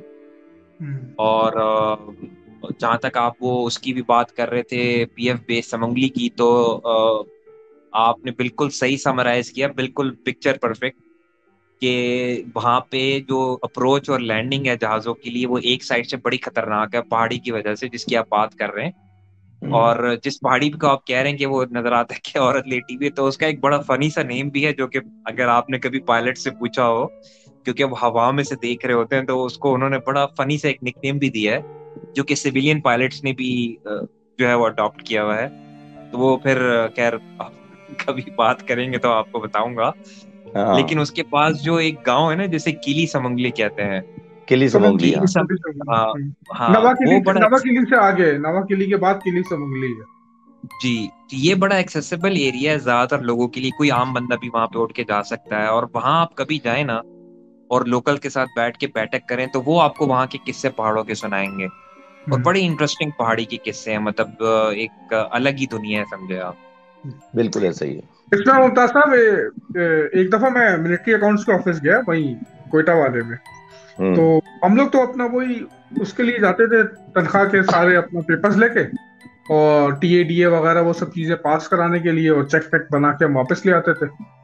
तो वहां पे बड़ा अजीबो गरीब एक बात चल रही थी, तो मैंने कहा चलो अभी बात निकली है तो बता दूं मैं, ये कि किसी चीज को डिस्क्लोज नहीं करेंगे। तो हमारी जो एक अपना माशाल्लाह से मैंने एक तो यूनिट आपसे थी। सुबह ही इस मामले में आमिर आपसे तफसीली बात की थी, बल्कि कल रात को की थी, नहीं और नहीं मैंने नहीं, वो आपको उसका कोई बताया भी मसला था। नहीं है, उसका कोई मसला नहीं है। हाँ। तो वो किसी का हम नाम नहीं ले रहे।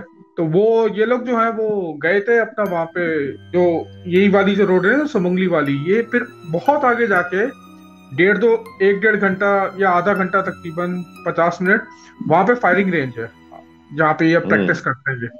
तो वहां के बारे में अपना जो है ना वो मिलिट्री अकाउंट्स के लोग बातें कर रहे थे आपस में, कह रहे थे सीन हो गया। मैंने कहा क्या सीन हो गया भाई? तो वो जो कराची वाले जो लड़के थे जिनकी मेरे साथ पोस्टिंग थी, जो मुझे जानते थे, जो कराची से जो गए हुए थे वहां पे गुजारने के लिए कैद बाब मुशक्कत 2 साल की, तो उन्होंने मुझे बोला, कह रहा है कि भाई अपना आमिर मसला ये हुआ है कि ये एक यूनिट गई है फायरिंग रेंज पे, और अब आपको पता है अपना मुमताज साहब और एफएमआर, आपको भी पता होगा, जब ये फायरिंग रेंज पे जाते हैं तो ये पूरा उसको मैप करते हैं। आसपास कोई आबादी नहीं होती क्योंकि जाहिर सी बात है उसके अंदर सारी चीजें होती हैं, और आसपास की जितनी भी एक्सेस होती है बंद कर दी जाती है ताकि फायरिंग की रेंज में कोई ना आ सके सिविलियन। बता रहे कह रहे हैं कि इन्होंने फायरिंग शुरू करी है, 2-3 हजार बंदा आ गया पहाड़ों से उतर। कह रहे पहाड़ों से उतर के आ गए, कह रहे 2-3 हजार बंदे। कह रहे हम लोग यहाँ पे रहते हैं, कह रहे कि आप कैसे यहाँ पे फायरिंग कर रहे हैं? तो कह रहे कि ये अजीबो गरीब मामला हुआ। कह लगे अब ये जो है ये सनसनी फैल गई अपना, वो पूरी अपना जो ऊपर तक बात चलेगी। कह लगे कि यहाँ पे तो अपना जो है पहाड़ों पे कोई लोग रहते हैं। अब वो उस टाइम तो जो पैनिक का माहौल था, तो ये लोग इन लोगों ने कहा वाकई में किसी की घरों पे ना पड़ गए हों या कुछ होगा, इन्होंने रिट्रीव करा उस टाइम पे पीछे हुए। मैंने कहा सही है भाई। ये बाद में इनको एहसास हुआ, इन्होंने बोला फिर ये जब बात फैली तो इन्होंने बोला कि यार उन पहाड़ों में तो कोई रहता ही नहीं है, तो ये 2-3 हजार लोग कहाँ से उतर के आ गए? तो ये उस जमाने में मुझे अच्छी तरह से याद है, 2002 में जब मैं वहां पे था, तो जब मैं वहां पे गया था तो ये बात वहां पे फैली हुई थी कि इनके साथ एक सीन हो गया, पहाड़ों में से कोई मखलूक आई है। अब वो मखलूक ही होगी ना मुमताज साहब, 2-3 हजार तो वहां एक गांव की आबादी नहीं है। आपको पता है वहां पे बाहर निकल के, आपकी आवाज नहीं आ रही मुमताज साहब, माइक बंद। 2-3 हजार जो है ना वो तो बहुत मुश्किल है, क्योंकि इतनी आबादी नहीं है कि पहाड़ों में से 2-3 हजार हाँ लोग उतर के। लोग उतर हाँ, के 100-50 तो आ सकते हैं, 2-3 हजार नहीं आ सकते। तो मुमताज साहब अभी वो लगाते हैं हम एक वीडियो जो आपने लास्ट स्ट्रीम पे जो हाँ शेयर करी थी। वो लगाते हैं यार, जरा मैं बता दूं उसके 2-3 मिनट, इसलिए कि फिर अब टाइम भी लंबा होता जा रहा है। हाँ तो वो जरा देखें, आपने उसकी वीडियो बनाई है, वो इस लुक लाइक एटम फैमिली का हाउस जो है ना, जो पुराना जो है वो। यार वो असल में लास्ट टाइम मैंने आपको कहा था ना, एक पिक्चर मैंने ली थी तो वो डार्क थी, वो आई नहीं थी, तो मैं गया था उस दिन, मैंने कहा चलो गाड़ी की लाइट से ना बनाते हैं, तो गाड़ी की लाइट हमने डाली और फिर मैंने बनाई, तो थोड़ी सी चलिए साफ आ गई होगी।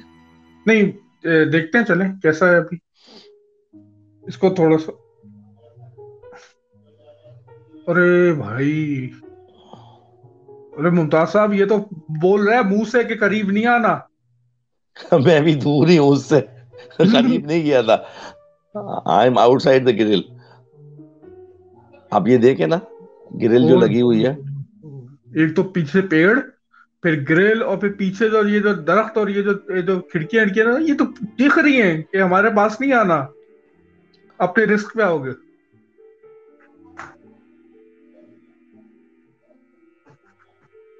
ये देख रहे हैं आप, उसके लेफ्ट पे सारे जो ट्रीज हैं, ये 80 फीट वाइड जो है ना, पूरा एक जंगल है, जो साइड वो कह लें, साइड बेल्ट कह लें या ग्रीन बेल्ट जो होती है, और उसके पीछे फिर मेन रोड है। It's a last house of the street. उसके बाद फिर लेफ्ट हैंड पे अगर आप देखें सारा ही घना जंगल है। अब उसमें क्योंकि लाइट नहीं है, अब ये देखें पोल की लाइट आ गई ना, तो उसकी वजह से फिर कैमरा काम नहीं करता है। अब उन दरख्तों में तो कोई लाइट थी नहीं, गाड़ी की लाइट जहां तक जा पाती थी, मैंने गाड़ी की लाइट इसलिए कहा, मैंने कहा चलो जो घर है ना वो थोड़ा सा नजर आ जाए। नहीं घर तो ये साफ नजर आ रहा है, और ये तो भाई अपना वाकई में अपना मुमताज साहब, ये जो देखें, ये व्यू आ इसका रहा है ना, ये जो व्यू हाँ। आ रहा है ना इसके अंदर, बड़ा तूफानी व्यू है ये। इसमें तो ये ऐसा बोल रहा है कि enter at your own risk. हाँ, तो ये ये तो है। तो वो बस फिर मैं गया, मैंने 2 मिनट की वीडियो बनाई। मैंने कहा यार चले आमिर साहब को दिखाते हैं, क्योंकि आपने कहा था कि यार इसकी किसी वक्त कोई अच्छी पिक्चर हो, कोई लाइट में कोई वीडियो हो, तो मैंने कहा यार गाड़ी की लाइट डालो भाई उस पर, जहां तक चली जाएगी। अब जाहिर सी है, तो मैंने आपको बताया था ना कि ग्रिल से ये तकरीबन 200 मीटर अंदर बिल्डिंग बनी हुई, बाकी वो सारा ओपन लैंड पड़ा हुआ जो इसमें वो दरख्त वगैरह लगे हुए थे। अब सही। उस ग्रिल से भी बाहर सड़क पे हमने गाड़ी खड़ी की हुई थी, गाड़ी उसके अंदर तो जानी थी, वहां से लाइट डालने, तो वो ग्रिल भी आ रही है ऊपर, ग्रिल के पीछे 200 मीटर कहाँ तक गाड़ी की लाइट जाएगी।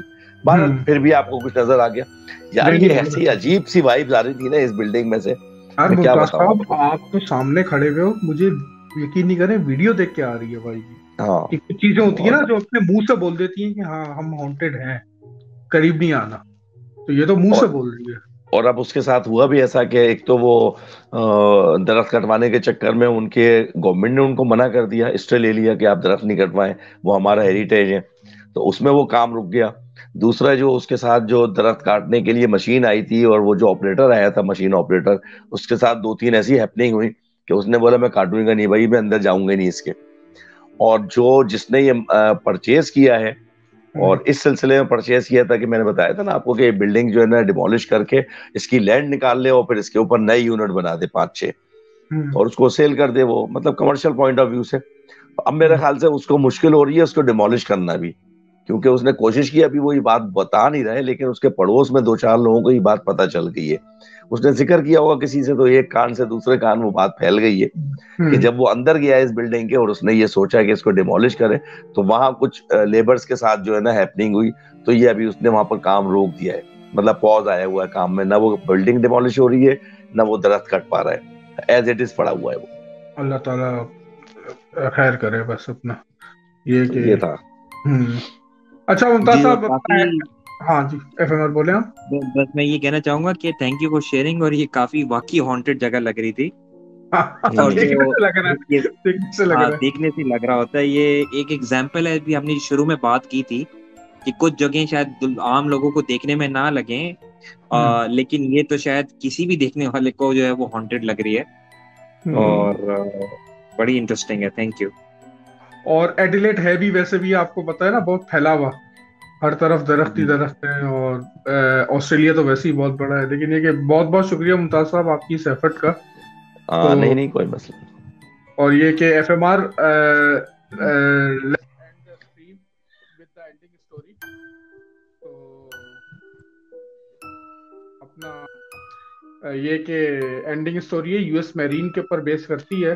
तो ये कि सब तमाम लोग सब्सक्राइब कर लें, लाइक कर लें, और ये कि इंशाल्लाह ताला तमाम लोगों को ये स्ट्रीम पसंद आएगी। और let's go to the ending story about US marine haunted, जो उनके साथ हुए हैं वाकयात।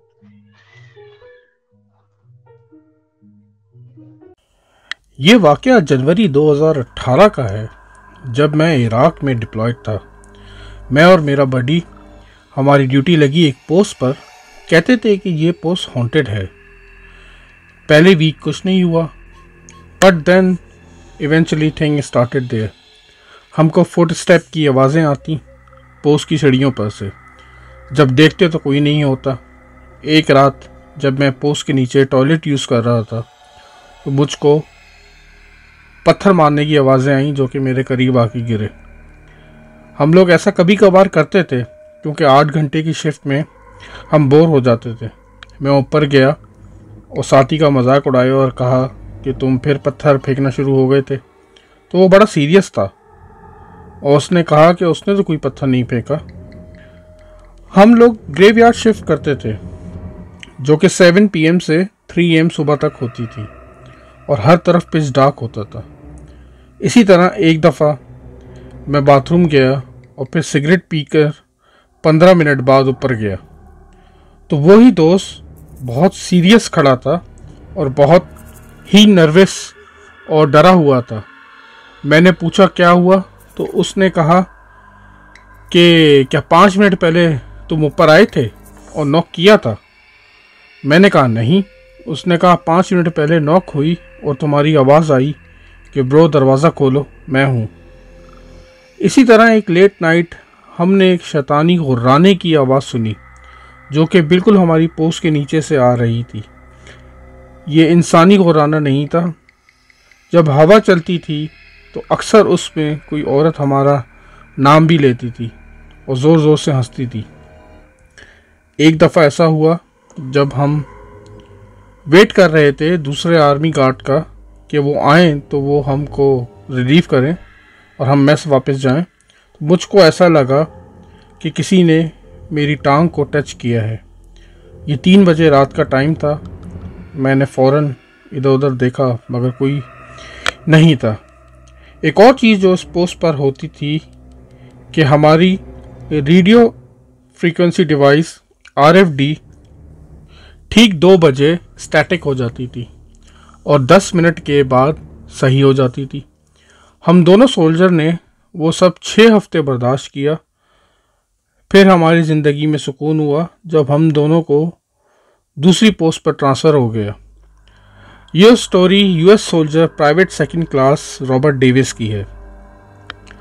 2014 में मेरी पोस्टिंग फेडरल ईस्ट लेन नॉर्थ कैरोलिना में थी। मैं छोटी सी 2 लेन रोड पे ड्राइविंग कर रहा था कि जिसके दोनों अतराफ गहरा जंगल था। मैं लोकल डीलर पे अपने दोस्त के साथ किसी काम से गया था और अब मैं वापसी अपनी यूनिट की तरफ जा रहा था। It was about 2 hours drive जब मैं और मेरे आर्मी बडी ने नोट किया कि हमारे फ़ोन्स और रेडियो काम नहीं कर रहे। रिटर्न ट्रिप पर जाते हुए तो ठीक काम कर रहे थे। कुछ देर बाद हम लोगों ने रियलाइज़ किया कि हमारी गाड़ी के 20 फुट ऊपर एक लाल ब्लिंकिंग चीज़ परवास कर रही है। कोई आवाज़ नहीं थी और रोशनियाँ जो निकल रही थीं वो डिफरेंट साइज़ की थीं। वो चीज़ तकरीबन 60 माइल पर आवर की स्पीड से मूव कर रही थी क्योंकि हमारी गाड़ी भी उस टाइम 60 माइल पर आवर की स्पीड पे जा रही थी और वो कांस्टेंट हमारी गाड़ी के ऊपर थी। वो कुछ देर हमारे ऊपर रही और फिर आगे जाकर राइट साइड पर जंगल में उतर गई। जब हम वहाँ पहुँचे तो उस चीज़ को जंगल के अंदर जानवरों की तरह भागते हुए देखा। ऐसा लग रहा था कि उस चीज़ ने अपना शेप चेंज कर लिया है। हमको डर तो लगा मगर हम आर्मी में इस तरह की चीज़ें देखने के आदी हैं। हमने अपने सर झटके और अपने बेस की तरफ रवाना हो गए। सेम ईयर 2014 में मैं बिल्डिंग के बैक स्टोरेज रूम में था। मैं इन्वेंट्री बना रहा था। मेरे साथ एक सीनियर NCO भी था। स्टोरेज रूम में सिर्फ एक दरवाज़ा था। वो मुझको पीछे से बंद होने की आवाज़ आई। मेरी बैक डोर की तरफ बैक थी। अचानक मुझको अपनी नेक पर किसी की सांस लेने की आवाज़ सुनाई दी और ऐसा महसूस हुआ जैसे कोई गर्म सांसें ले रहा है। मैं फ़ौरन पीछे मुड़ा मगर वहाँ कोई भी नहीं था। फिर मैंने अपनी corner of the eye movement महसूस की। जब मैंने देखा तो डेस्क पर एक पेपर कोई खिसका के यानी उठा के हल्का सा उसको डेस्क के दूसरी तरफ रख रहा है। ये मूवमेंट इतनी अजीब थी कि ऐसा लग रहा था कि जैसे किसी ने उस पेपर को उठाया है और उसको उठा के डेस्क के एक कोने से दूसरे कोने पे रख दिया है। फिर पेपर वेट किसी ने खिसका कर दूसरी तरफ फेंक दिया। मैंने उस टाइम वहाँ से भागने में ही आफियत समझी। इसी फोर्ट ब्रैग में 2017 में मेरा रूममेट और मैं अपने बैरिक रूम में थे। वो एक पुरसुकून सैटरडे मॉर्निंग थी। हम दोनों लेटे हुए अपने अपने फ़ोन में लगे हुए थे। सडनली हमने कार्ट की लॉक की अपने दरवाज़े पर बीप सुनी। नॉर्मली जो कार्ट की लॉक होता है वो इलेक्ट्रॉनिक होता है, तो वो उस वक्त तक बीप नहीं देता जब तक आप उसमें प्रॉपर की या प्रॉपर कार्ड ना लगाएं। हम दोनों ने एक साथ डोर की तरफ देखा। डोर नॉब घूम रही थी। फिर दरवाज़ा खुल गया। वहाँ पर कोई नहीं था। विदिन अ सेकेंड मैं कॉरिडोर में था। वहाँ दूर दूर तक कोई नहीं था। मुझको ऐसा लग रहा था कि जैसे मेरे आसपास कोई नेगेटिव एनर्जी है। मुझे फ़ील हो रहा था कि कोई मुझे बहुत गुस्से से या बहुत गौर से देख रहा है। हम आज तक किसी भी एक्सप्लेनेशन पर नहीं पहुंच सके कि वो कोई मेल फंक्शन था या कोई एंटिटी थी, क्योंकि डोर बहुत भारी था और वो हवा से नहीं खुल सकता था किसी भी सूरत में। हम जैसे सोल्जर को जान लगाकर वो दरवाज़ा खोलना पड़ता था। वो दरवाजे बहुत भारी थे और उनका किसी हवा से खुलना नामुमकिन था। इवन ये कि अगर बहुत तेज़ हवा भी हो। ये क्रीपी वाक़यात कॉर्पोरल डेनिस के साथ नॉर्थ कैरोलिना में पेश आए थे। See you at next episode of Spooky Haunted Tale. Sleep tight. Allah Hafiz.